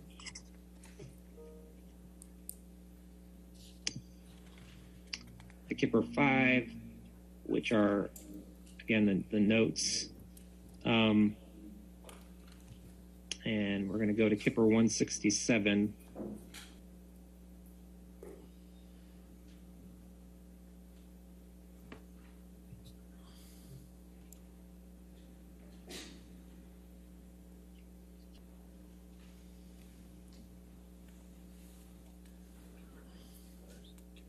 And at for 4:30 at 1500, the note at the bottom says, patient that he's not smoked marijuana in 3 days, states he feels majority of his issues with his wife have been from him using drugs and alcohol. Patient states he'll no longer sneak/use and wants to enjoy clarity. That note? I see that note. Who is that note from? You or Miss Lloyd? That's from Okay. Did Miss Lloyd report this to you? In this note. Okay. And there's no reason to question the accuracy of the note, correct? Correct. Now, at Dep 168, 12 is on April 15th, 12:15, arrived at patient's home. Assistant was in hallway, informed RN that patient was in a bad mood and told assistant he did not need anything from him today. Let in home by security and knocked on patient's bedroom door to let him know she was there. Patient screamed, "What?" RN informed patient she was just letting him know she was there and would be downstairs. RN, a little more down, RN left property and informed MD of the events. Do you recall Ms. Lloyd telling you about these events of April 15th? My memory is refreshed by looking at this note, yes. And Mr. Depp had yelled at Ms. Lloyd, is that right? I'm not sure he yelled at Ms. Lloyd. I think he just yelled. Okay. Wanted to be heard. I can't say I wasn't there. There's a text from Mr. Depp to you on April 15th. And he says, "My dear brother David, if there's a God, then I'm positive it's you. Thank you, darling man. I'm fine. I didn't know it was Debbie until I'd already thrown my voice toward the door, who is no small cauldron of hot water." 2 exclamation points. "I'll call Debbie to apologize. ... My boundless love and infinite thanks." So you recall someone called Miss Lloyd to apologize? No, I don't recall that specifically. I'm reminded by this note, but I don't recall that specifically. Mr. Depp sent you a text on June 28th, 2015 that says, "Thank you, my darling Kipper. All those technical abbreviations left me fluxumed and in the dark. Soon, I must see you and just hang out, 3 exclamation points. My deformed finger and I have no friends, 3 exclamation points. By the way, ... Amber and I have been absolutely perfect for 3 fucking months solid, 4 exclamation points. Locked my monster child away in a cage deep within, and it has fucking worked, 4 exclamation points. We're goddamn best friends now, 3 exclamation points. Amazing, 3 exclamation points. Big love to you, my brother, ... Yes. And what do you recall what is refreshed of your memory? That there was concern more Xanax than he should have been, and I needed him to tighten that up and to go back to what he was prescribed. And also, there's a reference here to the phone calls. I had asked him not to engage in these phone calls, because those were that always precipitated problems between the two of them when they were in a bad phase. Phone calls between Mr. Depp and Ms. Heard? Correct. All right. And Mr. Depp responds on July 15 and says, "I am and have been at peace for the last 3 to 4 months. Been amazing, but she's somehow locked into this very unpleasant and belittling mode in the last 3 days. The accusations, the verbal abuse, stooping to the most unjust. You haven't changed, you fucking desperate hypocrite. You didn't out the monster away. You're full of shit. You're a pathetic fraud. Man, you know how hard I have worked to put that, and I did that, me. I took all those other problems and rid myself of them. There's a whole lot more. I won't bore you with it. The Xanax takes the edge off just a little. You know me. It would take more than a few to... Seroquel scares me for the reasons I were off of it. If you're worried about the Xanax, prescribe me something different, but with more potency. I don't take them all that often, just when the brain is inundated with this horrible badge by the WSY. I don't know if you meant by the way. Do you recall this text? Again, I do look at it, yes. Okay, and Mr. Depp again used the term monster, correct? Yes. And Mr. Depp goes on in this text. He says, by the way, he sends another, sorry, here's my, by the way, Cohen should be run out of town in utter shame. He's a fucking sump who's done absolutely nothing but giving her the verbosity that she uses ever, whenever she feels like she must explain to me the psychology of life. 3 exclamation points. Ludicrous, 3 exclamation points. Yes, sir. Cowan should be shot in places no one wants to be shot in. It's a goddamn charlatan big time, 3 exclamation points. I'm not going to continue to pay the fucking yes man to do nothing but stare at her tits and agree with everything she spews. ... Tell him to tell he's leaving, or I too will become a regular client, whether I am welcome or not. 3 exclamation points. Thanks and so sorry. I lobs G.U. You recall Mr. Depp informing you that he was upset with Dr. Cowan. Yes, I remember clearly that he was upset with Dr. Cowan at a certain point. All this text message from Mr. Depp that I just read to you? Yes, in reading it, I do. Okay. Pause it. Looks like a good time to break it. It's 5 o'clock. I paused it. Okay, perfect. Thank you. All right. Any objection to breaking there for the weekend? All right. All right, ladies and gentlemen, we'll testimony on Monday. Since I'm not going to see you for 3 days, I just want to reiterate the same jury instruction I gave you in the beginning of the case when you were first impaneled. Not all of it, but some of it. I just want to make sure you understand for the weekend. About the case, you're not to watch anything about this case. You're not to listen to anything about the case. This applies to television, newspapers, magazines, the internet, and any online sites. Further, you're not to listen to anything about the case on any social media networking sites such as Twitter, Facebook, Instagram, Snapchat, or similar sites. In addition, you must not communicate with anyone about the case, whether in person, over the phone, text, or instant messaging, or by any other electronic or non-electronic means. This includes your friends, family, co-workers, acquaintances, and strangers.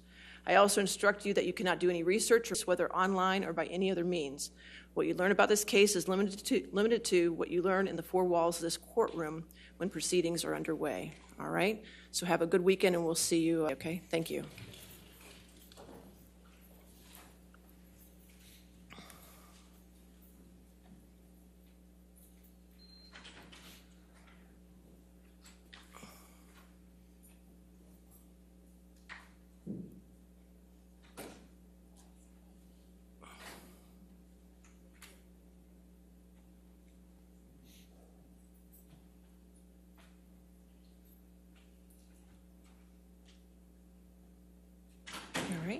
And for the litigants, I'll see you back on Monday, posting on social networking sites, and don't talk to the press, all right? And for the attorneys, I will see you tomorrow at 10 a.m. for a long day, and I'm sure you've been doing your homework, right? So we should be able to get through a lot, right? Perfect. All right, thank you. All right, we'll see you tomorrow then. Thank you.